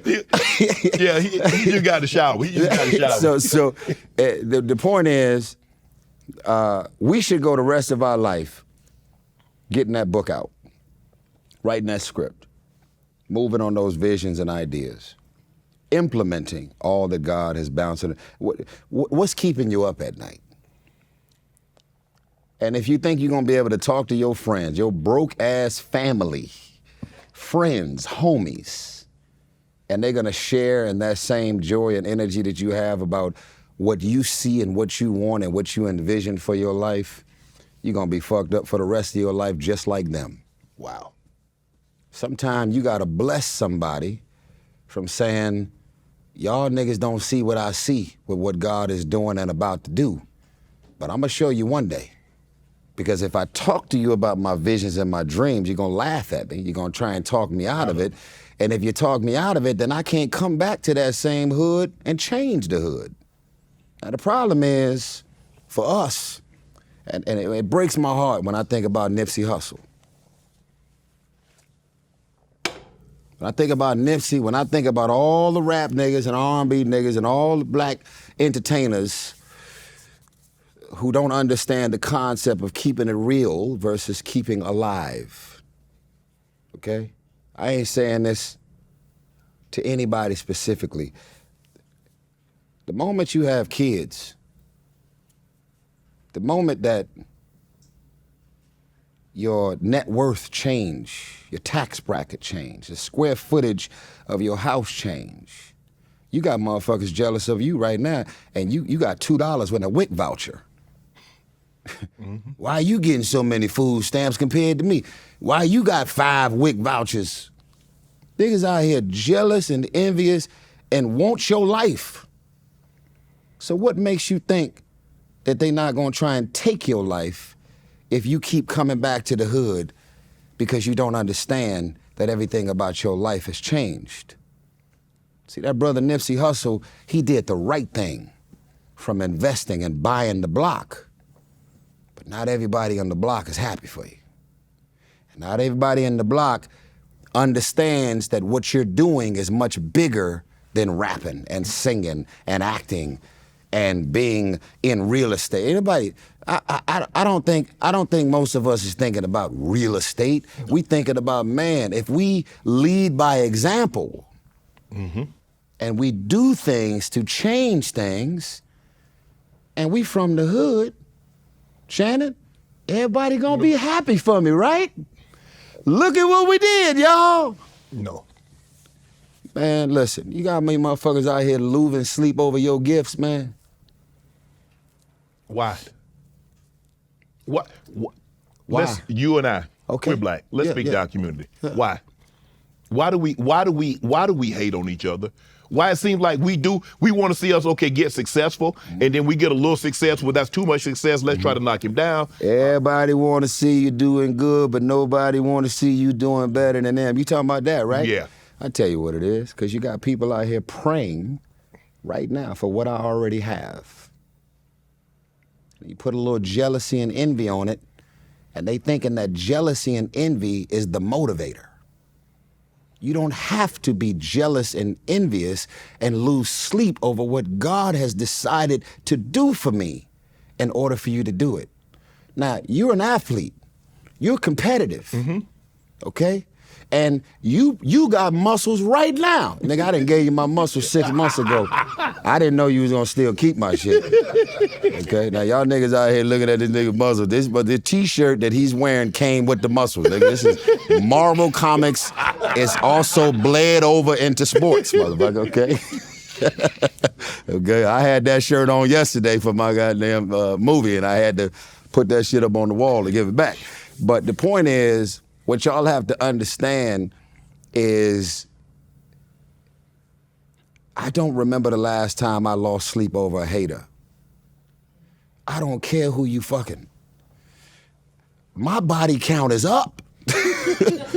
My numbers, woo. My God, my God. Hey, this R&B juice has been flying. Don't get this sweet lady game fucked up, nigga. It's called Sweet Lady. Vaginal activity for me has been real for 25 of them. I had to slow it down. The point is, the square footage you living in, that ain't mine. Right. Your chains, your jewelry, your watch, who you dating, who you fucking, the way how beautiful your kids are, the fact that your drip from head to toe, Niggas is jealous of your hairline. It's bad. Right. It's bad, man. It's bad. Listen, man. But when did it become cool, Tyrese, to just make up stuff about somebody? Has that always been a thing? Social media. Social media. But you know what? If you're on the gram, then you gonna put some shit out there, you gonna say something, and you're going to become the topic of the discussion, which allows for them to twist and flip your shit. Now listen, I've said and done some dumbass shit on social media. I've lost fans. Shut up. Somebody was like, hey man, whatever. I've said and done some dumbass shit on social media. But guess what? If I had a problem with what people got to say about me, get off the internet. You ain't heard no rumors about Denzel, because he ain't on the gram. True. Hey, let me ask y'all something, because you're so damn smart. What did Sade eat last week? Nobody knows. Who's she dating? What her house look like? What she drive? What private plane did she just get on last week? Nobody knows where Sade is. Y'all young niggas don't. Some of y'all are like, who is Sade? Google Sade. Right. That's what I'm saying. So at the end of the day, when you invite people into your life and your world, then why are you bad that they're gonna misunderstand you, twist your words, beat you up, beat the shit out you when they disagree with you, create who you are and what your intentions are and what you stand for, and Illuminati and devil worshiping and gay and homosexual. I seen all the comments when you got out the car with your little orange tote bag. I still got it right over there. Where is it at? Hey. Where's that famous tote bag at? Holy shit. Give me that goddamn tote bag. This shit right here is so famous. This had niggas out here thinking, yep, he's gay. He's officially out of here. We lost one. You gave niggas the orange fanny pack over the shoulder. Yeah. And you walked your ass out like you were supposed to see a chiropractor that week. That motherfucker had a different kind of wiggle. That nigga, that is an ex-NFL player. That nigga can walk however way he want to walk, goddamn. All of a sudden, Shay Shay is gay. Y'all niggas out your goddamn mind, man. Man, I need to see a chiropractor. You think it's easy to be 6'5", sitting in the back seat, sitting upright like this nigga for 45 minutes when you an Double hip ex-NFL replacement. player? These niggas are crazy out here, man. What more do you want from me? Congratulations. I uploaded that goddamn video and they still cracking jokes about me to this day. If I didn't have a camera, if I didn't tell niggas who I was dating, who I was fucking, what I was driving, what I live in, where I'm going, what I'm doing, the yellowtail sashimi with the jalapeno peppers, nobody wouldn't have shit to say. We put our shit out there. Right. And we got a problem with what their understanding is. You don't know why I'm dating this girl. Who I'm fucking is not up for discussion. I'm a grown-ass man, dog. But if you're gonna be posting about who you're dating, if you're gonna keep niggas up to date every step of the way about who you're dating, things might be couples goals until you're no longer the couple goal. We all know. We understand. You know what cutting and pasting is, right? Mm-hmm. Right? You know what putting a filter is to make your face look all smooth and shit. Yeah. That ain't the way your face look. You got pimples all over your goddamn face right now. I'm just saying. Nigga, your teeth ain't that bright. I came here to see how bright is this nigga teeth for real in real life. His shit is really bright, y'all. This ain't no motherfucker. He ain't got no low light shooting up to his teeth. His shit, his teeth are as white as his goddamn Air Force One. I'm seeing this shit in real time. I'm telling y'all, man, if you don't understand, we live in a world right now. I'm gonna tell you what's uncomfortable about Katt Williams. Can I tell you? Sure, go ahead. I gotta tell you, man. Oh, man. Oh, shit, I'm sweating. This is what happened. Black and greasy and shit, makeup. Shit. Okay, anyway, I don't need no makeup. Now, Katt Williams, Jesus, did he break the internet? Oh, God. Nigga still ain't recovered. You know what his name is to me? His name is Prophet Williams. Prophet Katt Williams. Man's a prophet. My God, my God, my God. My God, my God, my God. The littlest prophet you'll ever see. But he's a prophet. He's a prophet. Now, the wildest thing is this. Before y'all, I hear you whispering. I'm sorry. I love y'all. My ADD is real. A whisper is like a microphone boom right here. The Katt Williams thing was so crazy for all of us to see. I must have watched that full interview 4 times. Go watch it again, please. I will, because I know them Air Force Ones you got on is 2 hours old.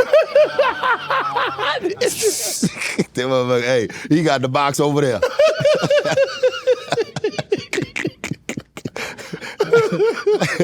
Oh shit. Anyway, Katt Williams killed us all with all that he said and talked about and exposed, allegedly. Yes. About everything and everybody. Whew. But the wildest thing is, we, not black people, all people, we have gotten so used to the lie. The truth is uncomfortable. He spoke his truth. Yes. He didn't speak my truth. He didn't speak your truth. He spoke his truth. So we clear. Yes. I'm not saying Katt told the truth. Right. And I'm not being politically correct. If I wanted to go at anybody that Katt Williams went at, I'll do it. Right. Because I'm crazy. And I speak my mind. Right. Katt did a great job of exposing all that he wanted to expose during his interview. He spoke his truth. He shed light on things that he wanted to talk about and address. And then everything else that happened followed. See, we live in a world right now where you fell in love with David Copperfield. You fell in love with the smoke. You have fell in love with who people appear to be. Do you know what the fuck a magician is? They got hand movement. Sleight of hand. More smoke, smoke.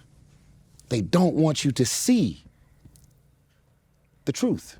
They don't want to expose what's actually being said, what's actually being done, what's actually going on.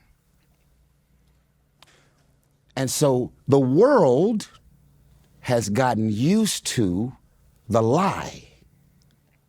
So the truth goes viral. Couples goals won't be couples goals if them niggas upload them arguing every goddamn day. Right. Why are they couple goals? Because you put a filter on it, you didn't cut and paste it, you didn't grab the ribbon and bought that motherfucker Hermes bags that she didn't deserve. You just met this nigga. Fuck you bought 12 Hermes bags for? The Birkin with the gator. Shit.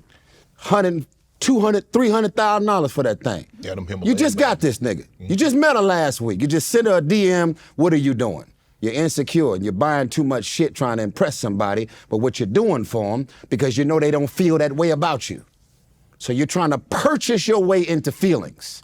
And then you put the shit up on Instagram and you got everybody believing that the love is the love, but you have purchased your way into the love. That nigga don't feel that way about you. That's uncomfortable. So you put a filter on it, you edit it, you cut and paste it, and then you're living in it. You've been living the lie for so goddamn long, you believe your own lie. You've been telling that same lie over lunches and dinners sitting across from other couples. They're real. Your shit is fake. Y'all niggas argued all the way to the restaurant and all the way home. You're sleeping in 2 different rooms. When you gonna upload that? When you gonna upload the fact that I love you, but I don't like you? When they gonna put that out there? They not gonna do it. Because the concept of couples goals is way more sexy than niggas knowing I hate your goddamn guts. Wow. You understand me? I do. Okay, so Katt Williams went viral. Well, why they get mad at me for what Katt said? Katt said Because it's your platform, motherfucker. What that card say? But here's the thing. Let me see the card. No, hell no. Let me see the ashy ass card. Remember I told you said. Thank you. You ain't even send me no questions. I didn't know Katt was gonna say I ask a question. Man, you ain't do nothing wrong but create the platform. And I don't post nothing about my social life. Cause I ain't got one. That's why you came here ashy? Yeah. See? If you had some You friends, think she'd let me come out the house ashy? if you That's Britt's fault though. Yes, sir. Who's that? Britt. Okay, well, listen, you ain't doing nothing wrong. You ain't doing nothing wrong. Anybody who called you, texted you, jumped in your comments, came at you about what Katt Williams said on your platform, they out their goddamn mind. You just showed up black and ashy, nigga, and you provided the platform. You ain't got a fucking thing to do with what anybody's gonna sit here and say. I didn't know what your question was gonna be on your ashy cards. No, you didn't. Okay, so guess what? Whatever it is that I'm saying here, whatever topics I'm going into, whatever I'm unpacking, we just sitting there shooting the shit, chilling. Right. And so, listen, anybody else who come on here trying to explain or clarify or over-explain anything that Katt accused them of or said or did or exposed, man, listen, bro, that's life. At the end of the day, if you didn't say it and you didn't do it, well, you feel the need to explain it. Move the fuck on. Ain't anybody who love you gonna still love you. Correct. Rather somebody try and expose something or shed light on something or not. Come on, man. We do this shit every single day, bro. All you gotta understand is I've lost a lot of sleep over accusations and things that people have said about me, coming at me, or whatever else as well. There's gonna be people in the comments now. Should y'all hate Ashy Black because of what I said as Ashy, co-Ashy? Are y'all gonna hate Ashy and co-Ashy because of what we sitting there talking about? That's not right, man. Because, listen. Ashy Black was a character in Hustle and Flow. That was Luda. Luda character name was Ashy Black. I didn't know that. I think, wasn't that his character? That's my brother. I didn't know that. No, that was in the movie Hustle and Flow. I didn't know that. Yeah. That's a John Singleton, Craig Brewer film, Memphis, Tennessee. Yes, sir. But I didn't know that was his name. It was Ashy But Black. why was he ashy? It might be Crunchy Black. He light Crunchy skinned. Black. He light skinned. He ain't ashy. Ludacris ain't really ashy. But you got it. I mean, look, I ain't the never rappers seen- get named. They're like, how you come up with that name? I mean, ashy is normally our community. Yeah. I ain't never wore sunblock in my life. I do. Ashy. You what? I do. You wear sunblock? I have to. You hanging around way too many white people. Nah, I get blister. My nose, man, I done blistered my nose. That is a big ass nose. That sun has a long, big motherfucking landing strip. See, I ain't got no white people nose. Hey, nigga, listen, as we're sitting here, I need to be very, very careful with how deep I inhale, because you taking up the goddamn air. I'm sitting there like this, nigga, look. Go ahead, ask your question. Ask me a question. Wait, I'm over here like this, look. Wait. Hold on. Go down your way. Wait, ask me a question. Go ahead. Baby boy. Man, you act make it seem like we on the elevator and we stuck in the elevator able to so much oxygen before they get us up, before they get us out of here. You don't see the carpet moving when you inhale, motherfucker. Shannon inhales, nigga. Look. God damn. Anyway, yeah. I understand, but look, just put sunblock on your nose, man. Don't put it on your face. It's okay with getting darker. See, I'm actually jealous of Akon. Huh? Yeah, I'm jealous. I get around that black motherfucker all the time. I'll be like, oh, I'm so mad at how much darker he is than me. He's like Blurple, black and purple. It's him and, speaking of Ludacris manager, Shaka Zulu. Let me show you the running joke. And Skinny Black. That was Skinny Black. See, I knew it was something black. let me give y'all the running joke. And to all the dark-skinned folks out there, I'm gonna give y'all one. Comedians, if y'all upload this, I'm gonna come back on Shannon's show and I'm gonna say, you stole my shit, motherfucker. You need to give me 10% of your show that you made that night. So here's the running joke with me, Akon, and Shaka Zulu. Okay?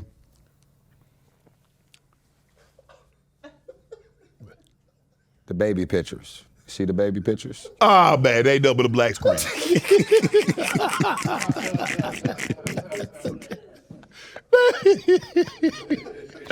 Like, hey man, hey boy, you got some beautiful, you got some good baby pictures on there, man. Black ass, you can't see nothing, okay?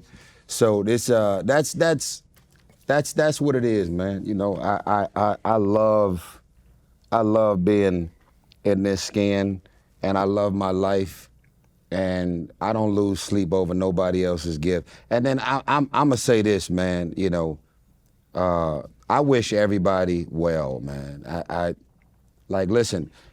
Here's a twist on jealousy and black culture, and this.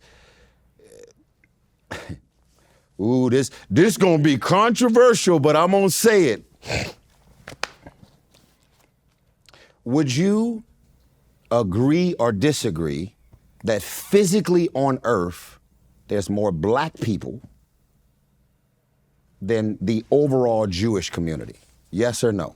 I'm talking about if you were born and raised Jewish, are there more physical people a part of the Jewish community than the overall black community in numbers?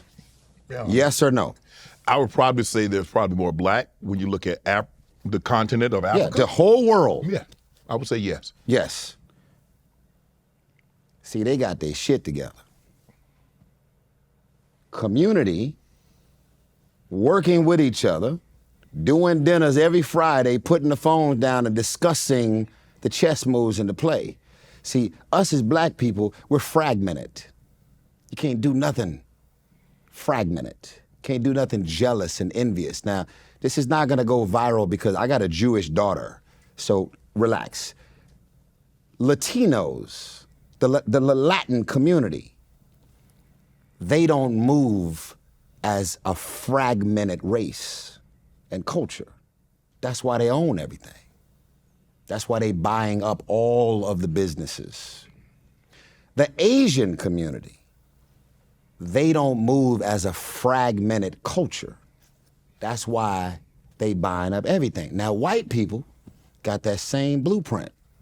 And yet, this is what's scary, boys and girls.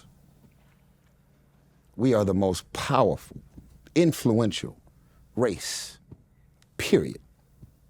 Not by net worth, not by politics, culture. You know how many things has been done to us to beat the shit out of this smile, and I'm still smiling. The resilience of black culture after every attempt to kill and literally get rid of us, wipe us off the face of the fucking earth, and we still smiling, still in the videos dancing, still influencing what they're wearing, what they're doing, what the direction that they're deciding to move in. We not watching them the way they watching us, but they got their shit together, so they always gonna win. Why are we mad though? Don't keep talking about the Jewish community. Be inspired by what happens when they link up. What you mad at? Get some. Have you ever won a Super Bowl by yourself, Shannon? No. Have you ever won a game by yourself? No. No? All black people on the same NFL team, right? I mean, Right? sometimes I felt like I'm playing by myself. Yeah, I understand. I just can't. But it was still about 17 of y'all niggas on that line, though. Even though you was the star. Okay, I ain't really watched sports since Emmitt Smith. I'm old, nigga. I go back. I ain't watched TV since Martin. Yeah. And I ain't watched sports really since Emmitt Smith and Bo Jackson and Nolan Ryan. Like, I go back to when I was really into sports. I fell off at some point. Kobe got me, and I love LeBron. You know, that's my little sports. I ain't looking for no sports credibility in front of a sports legend, but just letting y'all know, like, it takes a team. Now, the world you come from, which is interesting, similar to my world, but very different. You have white ownership. They're standing on a united front. Now, keep in mind, before y'all get all worked, I don't have a racist bone in my body. I'm trying to tell y'all some uncomfortable truths.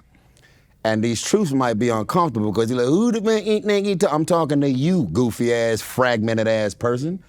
Okay? The NFL own all the teams. The NFL own the NBA. But we, as black culture, are running up and down that basketball court, and once we get our shit together, we win championships. We get the rings. We get to come home with the gold from the Olympics.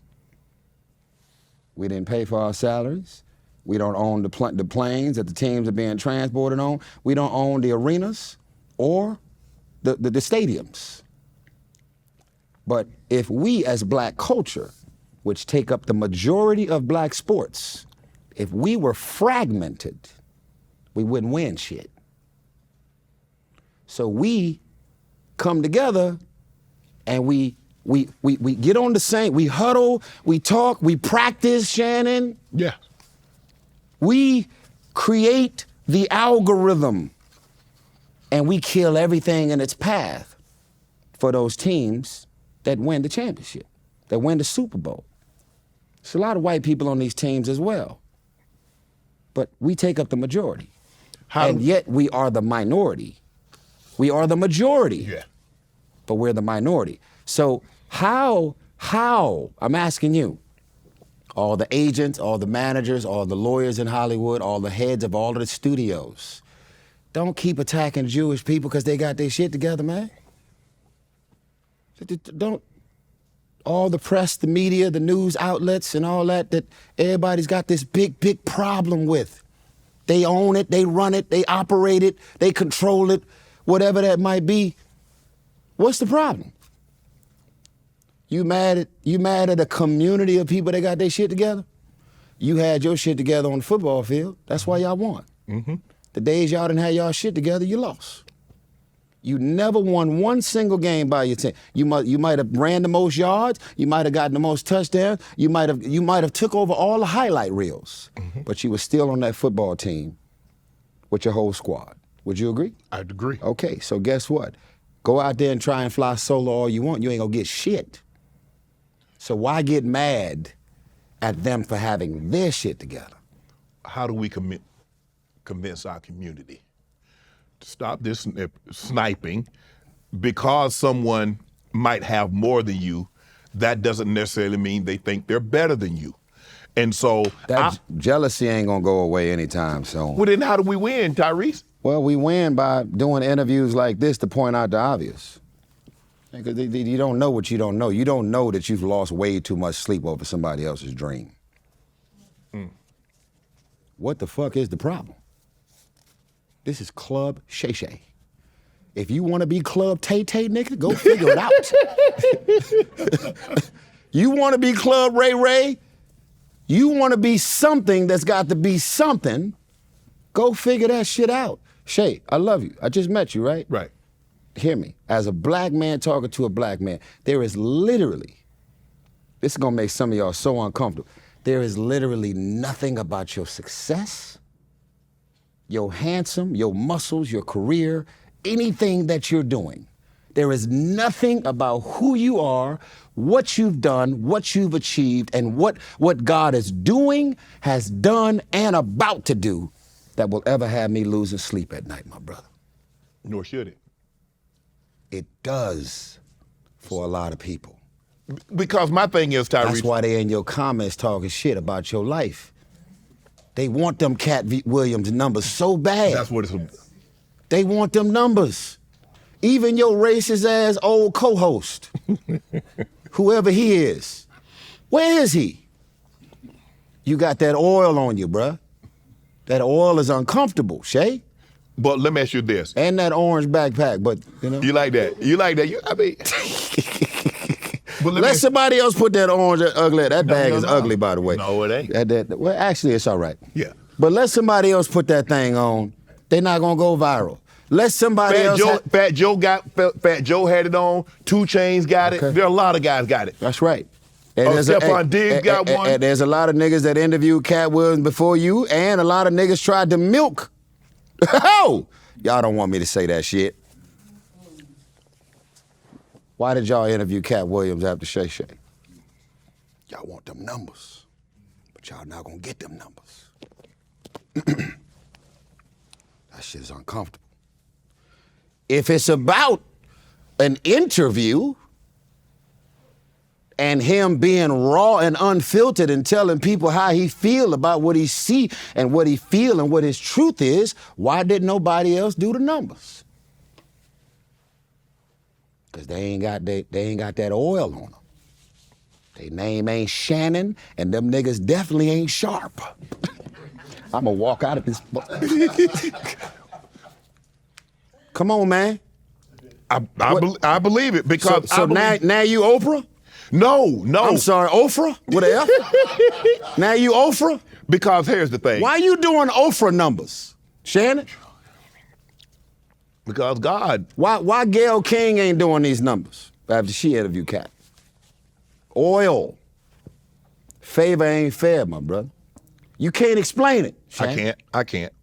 It's the timing, it's the oil, it's the favor, it's the specific hand that's on your life. If they keep losing sleep over my gifts, motherfucker, you never gonna wake up. So in other words, them trying to be successful while trying to make me unsuccessful because they didn't put me in this thrusting you. Your haters will become your congratulators. And the more stones they throw at your ass, your mansion gonna get bigger. That private plane. Oh, no, no private plane. You ain't got a private plane? Hell no. It's coming. No, You might not be interested. Okay, I'm gonna speak. I want a private plane. Okay, there you go. You say there's power in the tongue. You might not be interested. Mm-hmm. I'm tired of niggas recognizing me walking through the airport.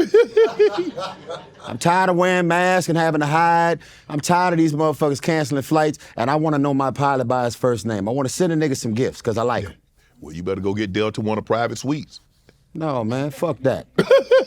I want my own plane, and it's coming. And if they losing sleep, whether my cars are leased or I own them, they gonna keep losing sleep over this oil over my life. When you get that private plane, can I hitch a ride back to L.A.? Absolutely. Okay. Absolutely, I got you, because we about to do some numbers. Okay. You underdig me?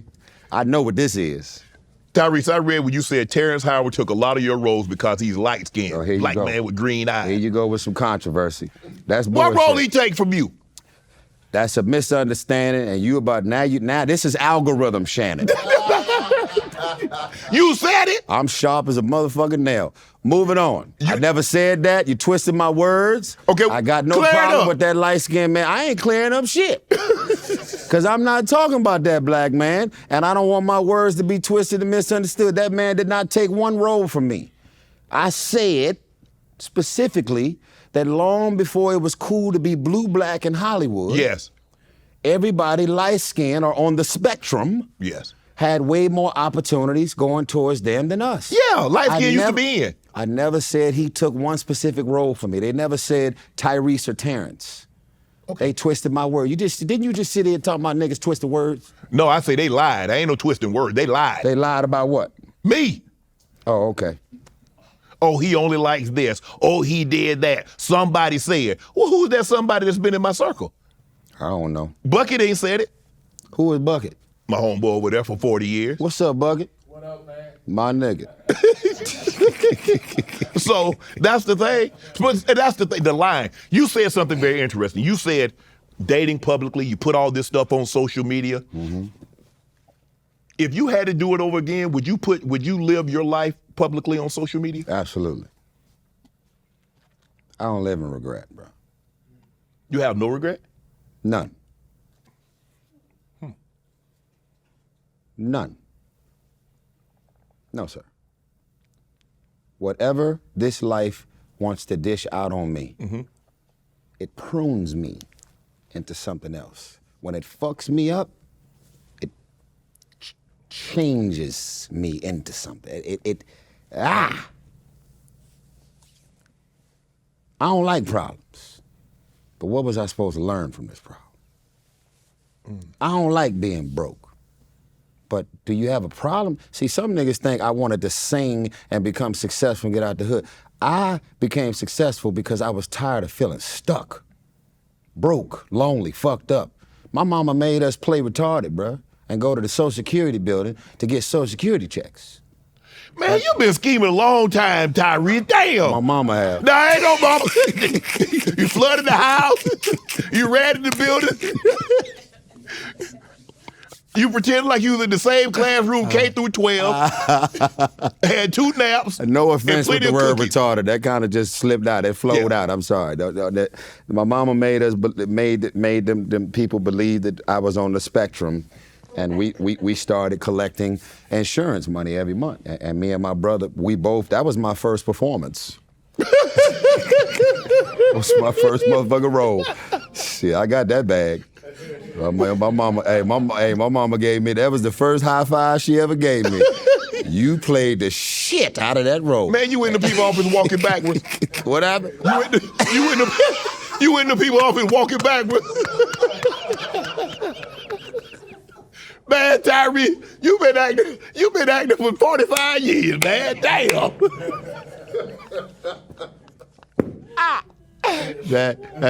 That's funny as hell. Cause that's a visual. You fucked up if you walking backwards, nigga. That's another low.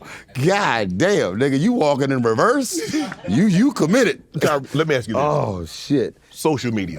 Yes, sir. Is it more of a help or detriment to society? What do you think it is? It's beautiful, man. It's beautiful. Social media. How you use it? It's beautiful because you still have the choice. Mm-hmm. No one has taken the choice away from you to upload your life as often as you upload it. My brother, I don't need to know what hotel you staying at. If you want me to know, put the shit up on your Instagram. I don't need to know what you're doing, who you fucking, what you eating, where you're going, what events you got coming up. Now, come on, man. Look at the success that you've had. Mm-hmm. You wouldn't have had it without the pivots and without going viral, without social media, without people. And then that's going to come with people talking, good, bad, creating. You got whole YouTube videos online right now, and you got niggas out here that have convinced a lot of people of a lot of shit about you that you're waking up to like, nigga, if I didn't know me, I would believe that shit. Now, I know this nigga because I've woken up to court documents and baby mamas, and I'm reading that shit like, nigga, if I didn't know what the fuck actually happened, nigga, this shit sound believable as a motherfucker. And then it leaks on TMZ because court documents is public. Mm-hmm. And now I gotta go the next 6 months trying to get niggas to believe the truth when the lie will always get more traction. The lie is always more popular. You know what? If you think I'm playing, I'm gonna announce it early. If you think I'm playing, mm-hmm. The day before you air this interview, I'm gonna tell niggas me and you got in a fight.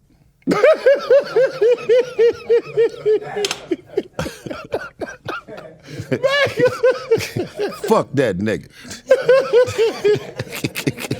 You know that's gonna go. You know that's going viral. Right, because the lie will always be more popular than the truth. Bro, listen, man. I've been telling people, man. Women, with all due respect, I'm not misogynistic when I say this. I'm not some condescending man. Listen, man. All these women out here that are singing are trying to convince everybody in the world that they hate men, they don't need a man, they don't want a man, they don't desire a man, and that they can do bad all by themselves. Mm-hmm. Nobody wants to go home. Here's the memo. And I want the word. Do me a favor. Editor, whoever the editor, what's your editor name? Well, CJ Company handles that. CJ. Okay, that sounds fancy. Okay. So look, whoever your editor is, I want you to put the bouncing ball under this, okay? Here's a memo to all of the beautiful women in the world, whether you've been celibate 5, 10 years, whether you have seen other women go through divorces or you've been through a divorce yourself. Here's the bouncing ball that I want them to add in post-production. Nobody needs to go home to a poodle and a vibrator. Nobody needs to be alone. Nobody should be alone. This concept of being alone is bullshit, because most of your favorite female singers that are out here singing this song are going home to their man, their fiance, or their husband. Whether you know it or not, that's on you. You believe that toxic ass shit. That's why you're filling up the arenas with it. Nobody wants to be alone, sir. No man. This is biblical. Companionship. Look it up, non-biblical people. So I was not devastated when my divorce ended because I wanted someone or something to be with me. I got married because I wanted to do it for the rest of my life. Because I loved the way I felt and what I had in my marriage and my family. It became a world within a world within a world. And it was a world that I had never experienced prior to that. Honeymoon, love, beauty, magic, everything, my brother. Fucking up there with the Care Bears. Floating, bruh. My God. Some shit that... It was everything that you thought it would be. I'm saying some shit right now that's so foreign. Like, what is it? If you get rid of the vibrator and the poodle, you'll understand what I'm talking about. Okay. Marriage, some other shit, my brother. Oh my. Don't get it fucked up. She could leave me all she wants.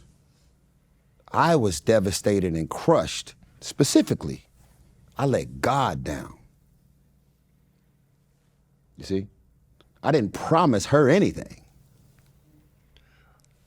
But you can't make somebody stay where they don't want to be. Father God, I love you and I trust you. Yeah.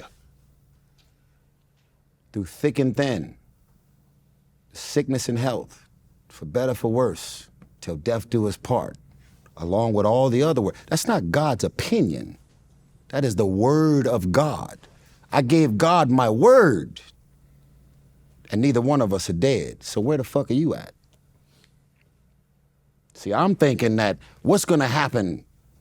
Karma, she left me, yes. And this is not a narcissist saying, you should have stayed with somebody that you didn't want to stay with, irregardless of being married or not. That's that toxic ass narrative for all of that community. You think your grandparents are celebrating 50 years of marriage because your grandfather never cheated on her, nigga? Stop playing. When your grandmama gonna tell you, grandbaby, how many times your grandfather was a Rolling Stone, smashing everything in the neighborhood? This was prior to social media. We're gonna celebrate 60 years of marriage and not tell people how you were able to get through all of that? Your wife was down to 80 pounds after she had to go through chemotherapy and all of those random sicknesses. You stayed. Money up, money down. You stayed. Are we loyal? Are we loyal to the net worth? Motherfucker, because the net worth is gonna change. I'm gonna be up, I'm gonna be down. That doesn't change what we promised God. So you gotta understand what you don't understand for the people watching. Now the married folks at home, hallelujah, they gonna be screaming and hooping and hollering because they know it ain't easy to be married. Nope. And they also understand the magic and the beauty of marriage in itself. And I never understood that until Rev Run became my best friend. I had never consistently, keyword boys and girls, I had never consistently ever been around a married man prior to Rev Run to understand what marriage, wife, family, it ain't arguing. It's how do you argue? Mm-hmm. You see? That's the difference. Everybody gonna argue. With two random people that don't know each other. Your family ain't got nothing to do with my family. Your triggers ain't got nothing to do with my family. Your upbringing ain't got nothing to do with. We hope and we pray that a lot of who we are align. But when they don't, we're gonna argue about it. Question is, how are you arguing? What are you arguing about? How are you arguing? Is the question. And married folks understand we've been married for 5 years. Let me just ask you an example, because I love to ask questions sometimes. Sure. Before I make a point. If you drove the same car without putting gas in it, doing an oil change, ever getting the carburetor, or anything that has to do with your car for 5 straight years, what would happen? Well, I'm gonna run out of gas before that 5 years, so I ain't gonna be able to go. But obviously, you have to do certain things. Let's say electric car. Yeah.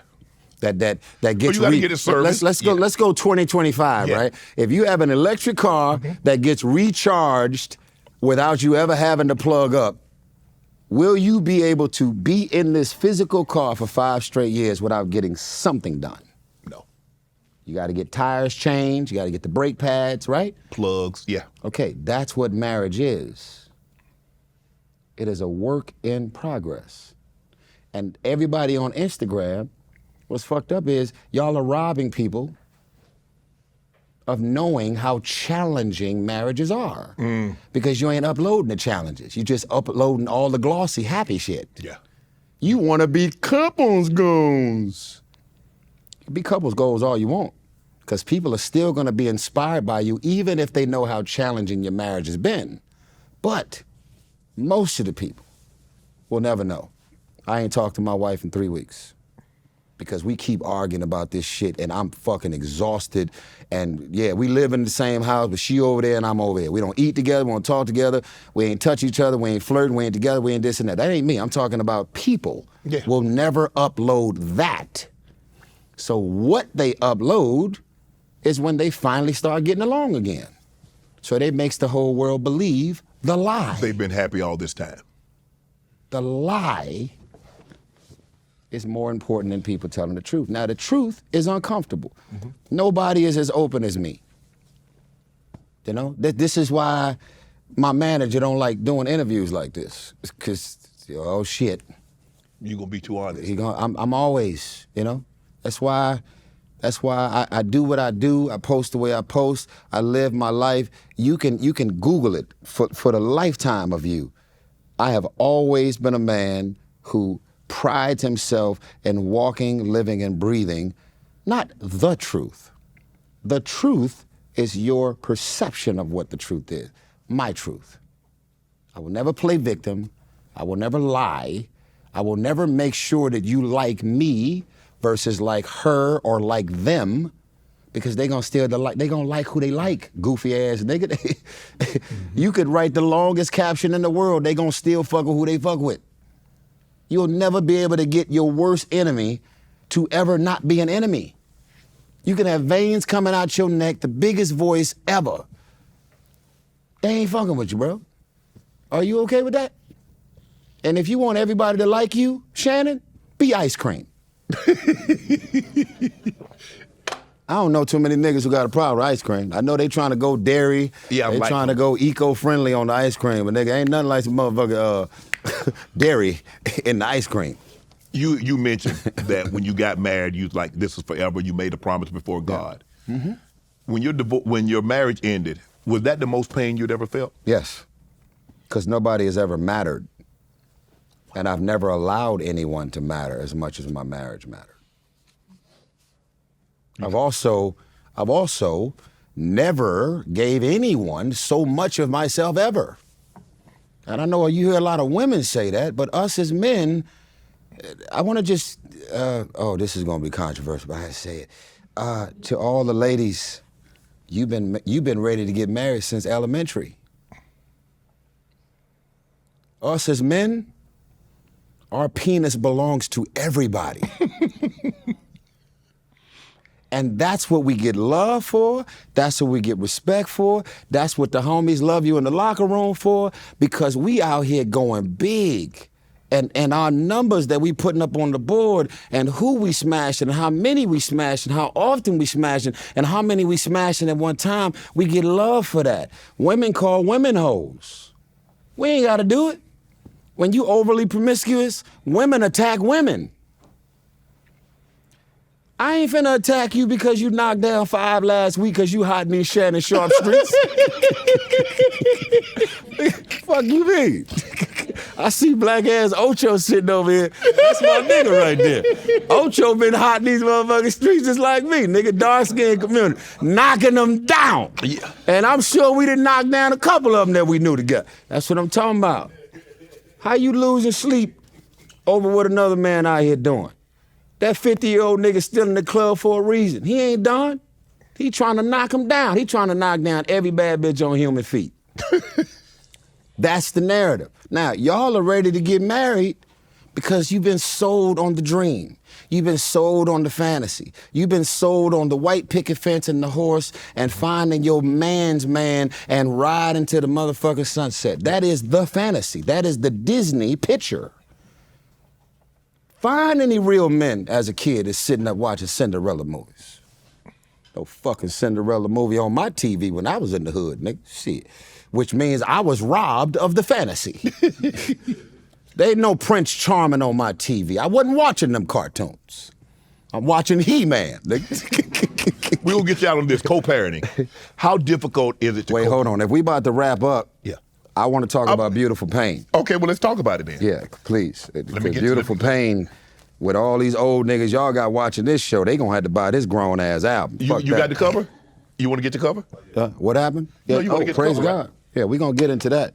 Let's go Beautiful Pain on it. Thank you, my brother. See, that's my childhood homie from 8 years old right there. Clutch. What's up, Yada? No, you want to show it? Yeah. Okay, my boy Kenyatta, man, Kenyatta. No, we'll talk about it. You edit this out, okay? Want to talk about it, and then I'm gonna make it seem like I'm putting the first physical copy of my album in your hand. Okay. Now, don't show the back. Okay. Because it's a mock-up. Okay. And then I want you to also do me you would bless my life because I'm independent, so all this shit matters, okay? Yeah, Shay Shay do numbers. We do crazy numbers. Shay Shay do numbers. Yeah. Okay, so when I give you this, my brother, here's your first movie role for me. I'm gonna give you this, and then I want you to not show the back because that don't say Tyrese or nothing on it, and then I'm gonna say, do me a favor, man. Grab the album, pull it out, and then give me a beautiful reaction because you know that's that's the double red. I've album, never right? seen that It's before. beautiful. So I'm releasing this double vinyl, produced by David Foster, which is the David Foster. The fucking David Foster. Yeah. So David Foster is 20 songs total. It's about love, life, divorce, and all the above. So if we tight for time, I just wanna wrap this all up. Yeah. Talking about the most important album I've ever done in my life, especially pivoting off of the marital conversation that we just had. So, we good? Anybody want to walk out? Y'all okay? Okay. All right. So we're gonna go edit, Mr. Editor. We're gonna pick up from a 3, 2, 1, so I can close out my marital thought and the whole Cinderella thing. I want to close that out. And then I want to pivot into the Beautiful Pain comment, if you don't mind. No problem. Especially if they want to wrap me up. I'm gonna wrap this up and sell these That's on you. motherfucking records. We do it. Oh, we gonna use these numbers. You know what I'm talking about? Okay, so truth is, nobody should be alone. Okay. And I think what is so confusing about this concept, and oh God. Oh man, this is gonna be so bad, Shakes. Oh God, this is so bad, but it's true. You wasn't healed before you got married.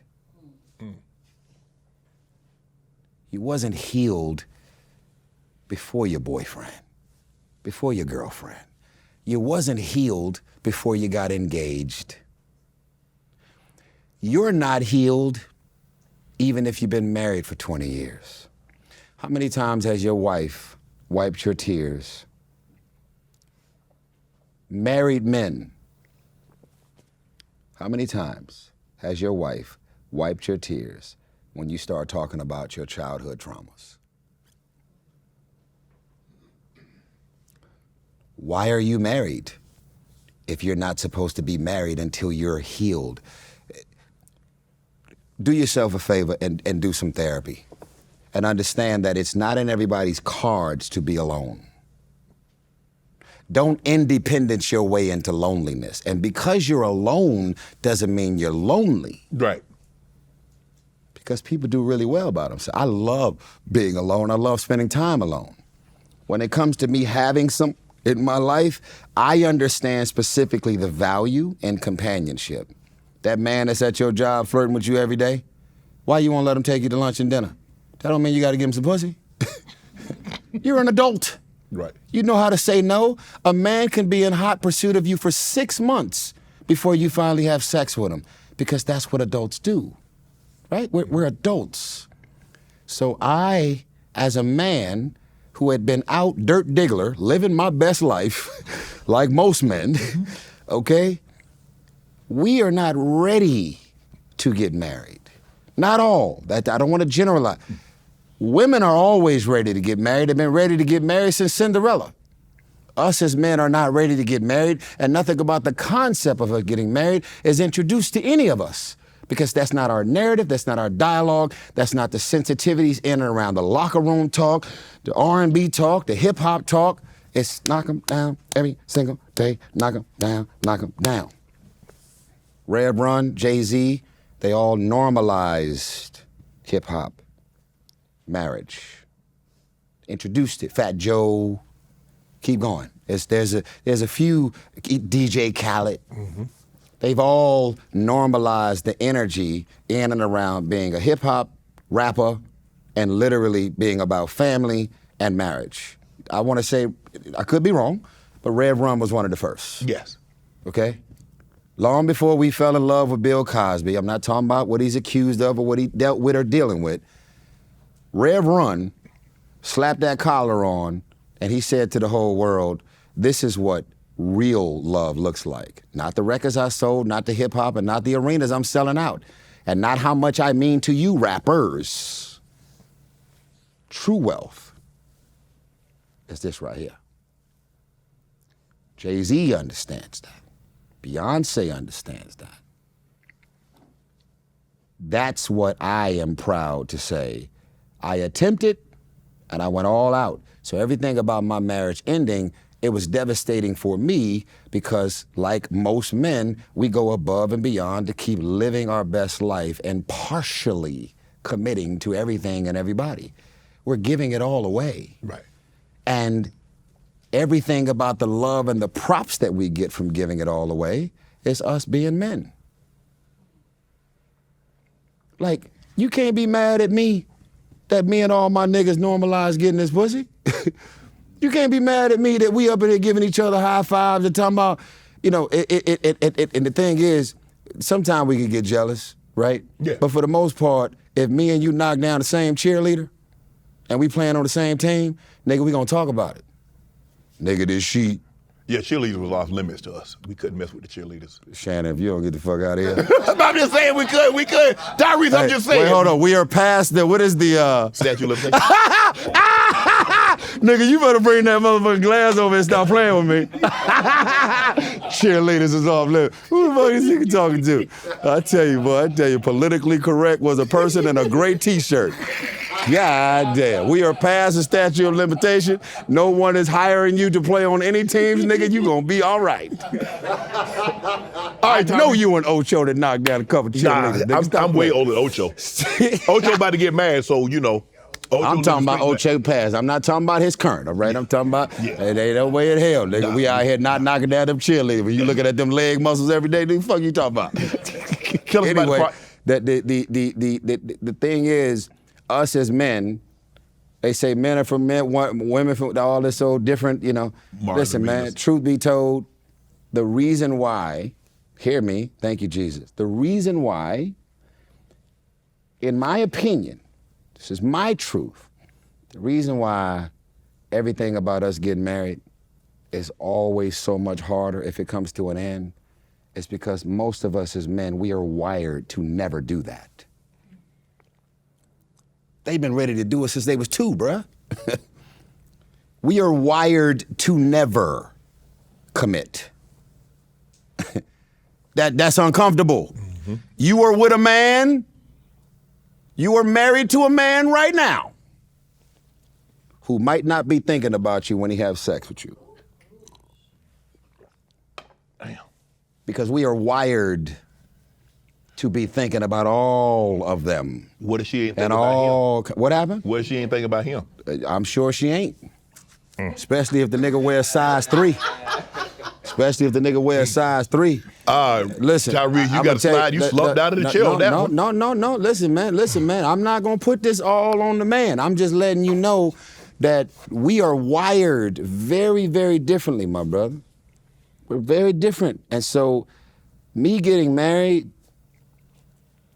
I had to push through a lot as a man, mm-hmm. like most men. We are married and we are literally in disbelief that we made that decision. Yeah. Unless you grew up in a house where you're around somebody like me, like Rev Run. Right. Where they've normalized the talk, the energy, the dialogue, and the vibrations of this is what you want to be and this is what you ultimately want to get to. Yeah.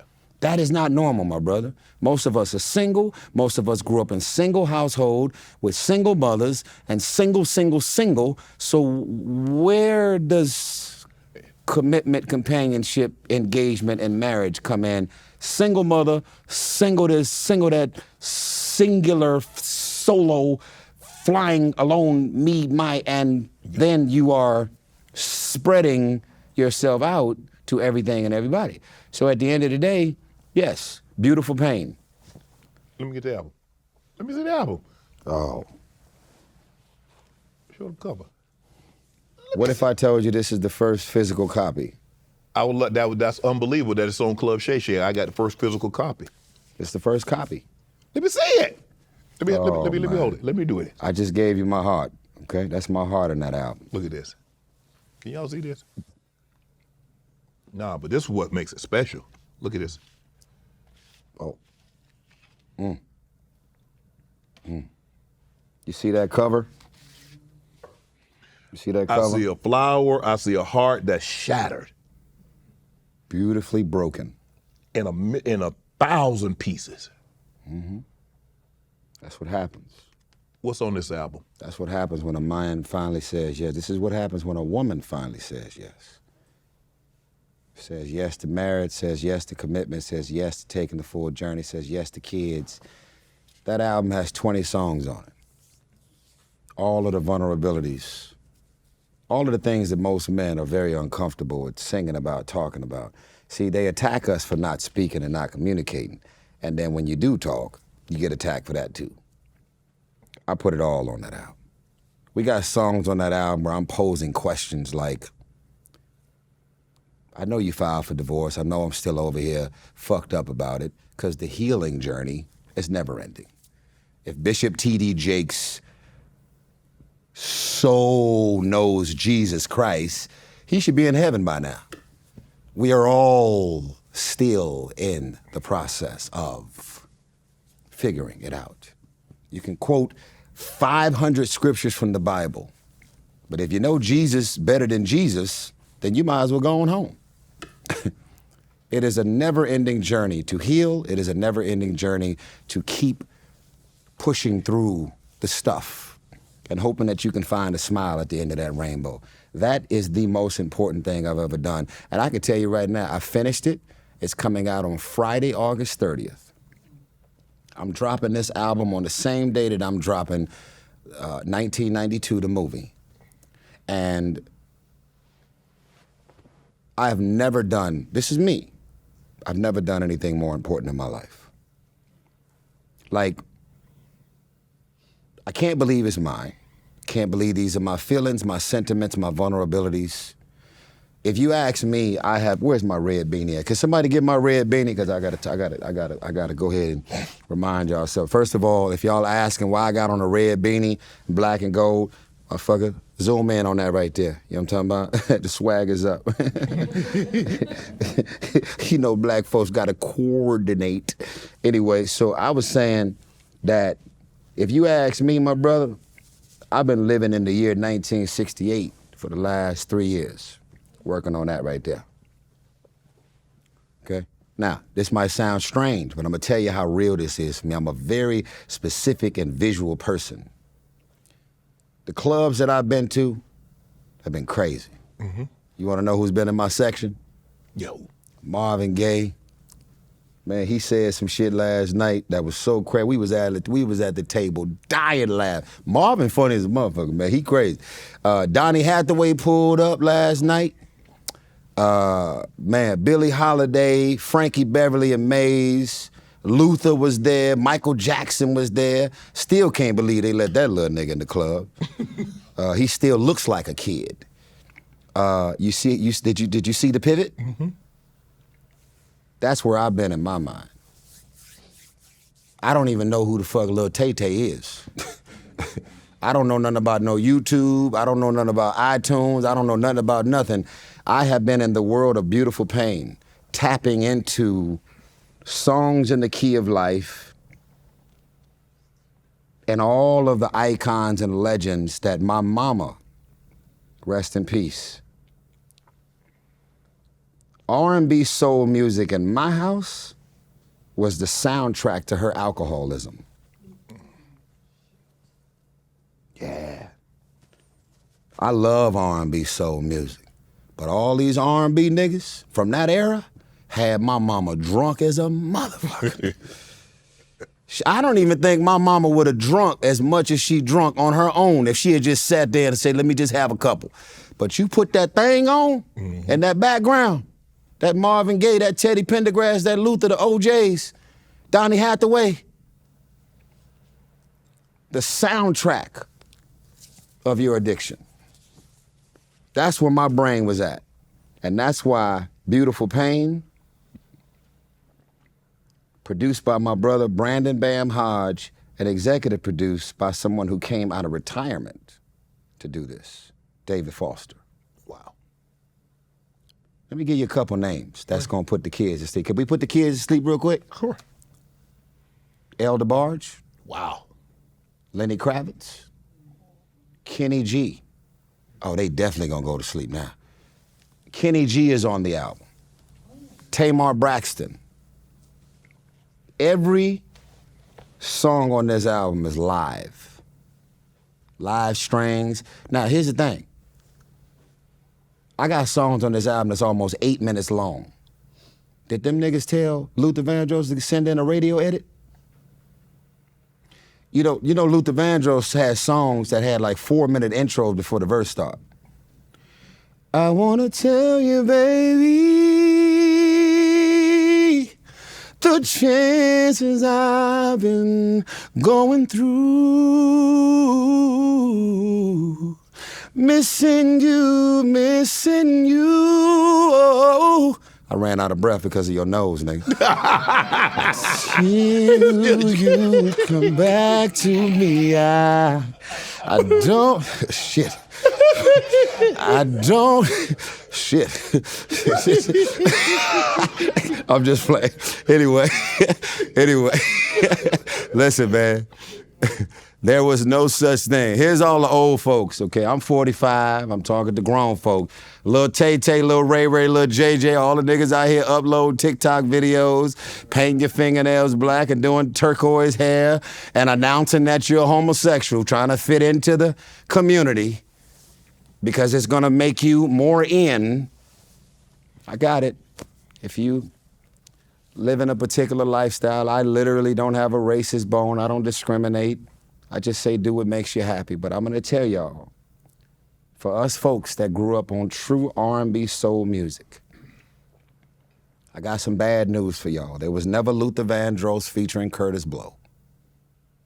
There was never Marvin Gaye featuring the Sugar Hill Gang. I've been really trying, baby, Trying to hold back in feelings for so long. Trying to hold back in feelings for so long. Put that pussy on the ground, girl, it's so strong. It did not happen. It didn't happen. It just did not happen. There was a specific R&B soul that had nothing to do with coexisting with hip hop. Y'all may not know that. You may not know that. Even James Brown. Mm-hmm. Godfather. You ever heard of James Brown, boys and girls? Okay. Even James Brown, legend, first black man to ever own his own private plane. Correct. The most sampled R&B soul godfather in the history of hip hop. Never had one rapper on his goddamn song.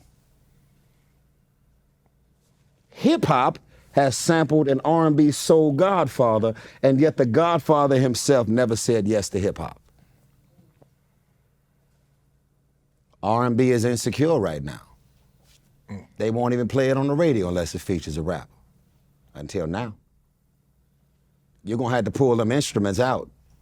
That dusty ass Rode keyboard in your garage with the organ, them instruments is coming out. It's all live instrumentation on here. God willing, if we come home with 10 Grammys, it's gonna be niggas out here asking some hard questions. They out here they're up here making beats on iPhones, on an airplane using Wi-Fi, and by the time they land, it's on the side cloud and it goes viral, and they up here TikToking to it. You can't tell anybody to sing real love songs no more. No one wants to beg, no one wants to plead, no one wants to express love and sentiments about nothing. Everybody is selling lonely. Fuck you, I don't need you. To the left, pack your shit, get out. Well, that's not what that is. Now, the divorce, full transparency, motivated me to get in the studio to make that. But it's called Beautiful Pain, and I'm speaking of the pain, but more importantly, I'm talking about the beauty that I discovered in my pain. Wow. And I've mainly, are you married yet, Shannon? No. Okay. I have mainly played this album for married couples. Why? I'm glad you asked. I've mainly played this album for married couples because my love for the Lord Jesus Christ would never, ever allow for me to release an album to contribute to the divorce rate. Imagine me taking my pains, my traumas, and my strife from this unexpected divorce, and then I release a whole album going at divorces, going at the sanctuary of marriage, going at love. Now, my ex is gonna get this work, nigga.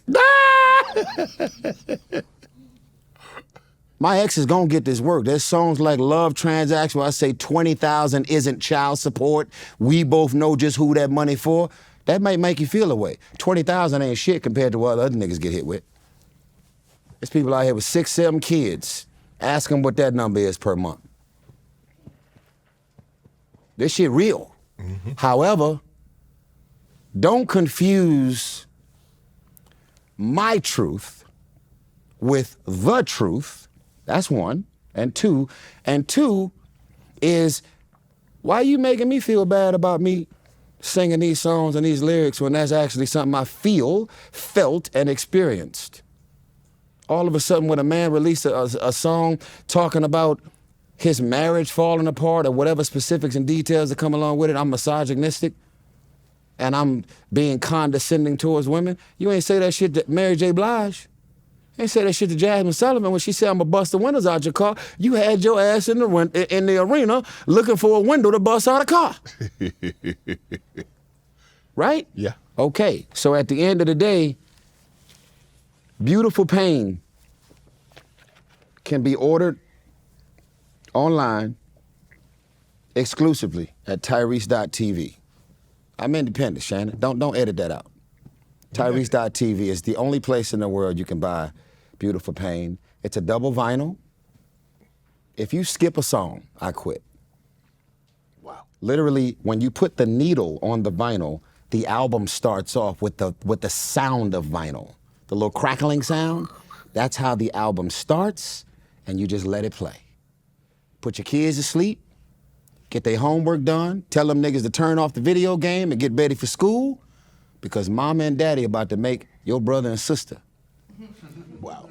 You gonna get your ass dropped off at the carpool lane, and this album is gonna bring love back into your mommy and daddy's marriage that may have been fading away. It's gonna have us sitting across from the dinner table flirting again, making love again. Not fucking. Fucking is cool. Twerking and fucking, we got enough of that. We just seen the whole BET Awards with niggas twerking. I'm sitting there on the front row like, God damn, I'm 45 years old. I'm sitting next to some valuable booty meat. That's way too much booty meat on this goddamn stage. They've normalized the ratchet. Right. And they want us to think it's okay to be that. No disrespect to none of the artists. This is different. This is intimate. This is vulnerable. It's getting back to being grown. And I don't want no youngsters in my audience. How old are you, Shannon? If you don't mind me asking. 56. You 56, I'm 45. You know how uncomfortable it would be for me at 45 years old to see a 16-year-old in my audience with turquoise hair uploading a TikTok video to my damn music? And I'm not gonna kick him out because he's 16, but this ain't for you. Take your ass to bed. Go get your homework done, turn your video game off, get off of Instagram and Snapchat, go to sleep. Because I'm dropping you off in the carpool lane tomorrow, and I'm going home, and me and your mama are gonna keep dancing in the living room, and we're gonna figure out a way to fall in love over and over again, because she has lost sight of how important our marriage is since we didn't have 4 kids. This gonna bring them back together. Beautiful Pain drops August 30th, along with his movie 1992, Tyrese Gibson. Cheers. All my life, been grinding all my life. Sacrifice, hustle paid the price. Want a slice, got to roll the dice, that's why. All my life, I've been grinding all my life. Look, all my life, been grinding all my life. Sacrifice, hustle paid the price. Want a slice, got to roll the dice, that's why. All my life, I've been grinding all my life.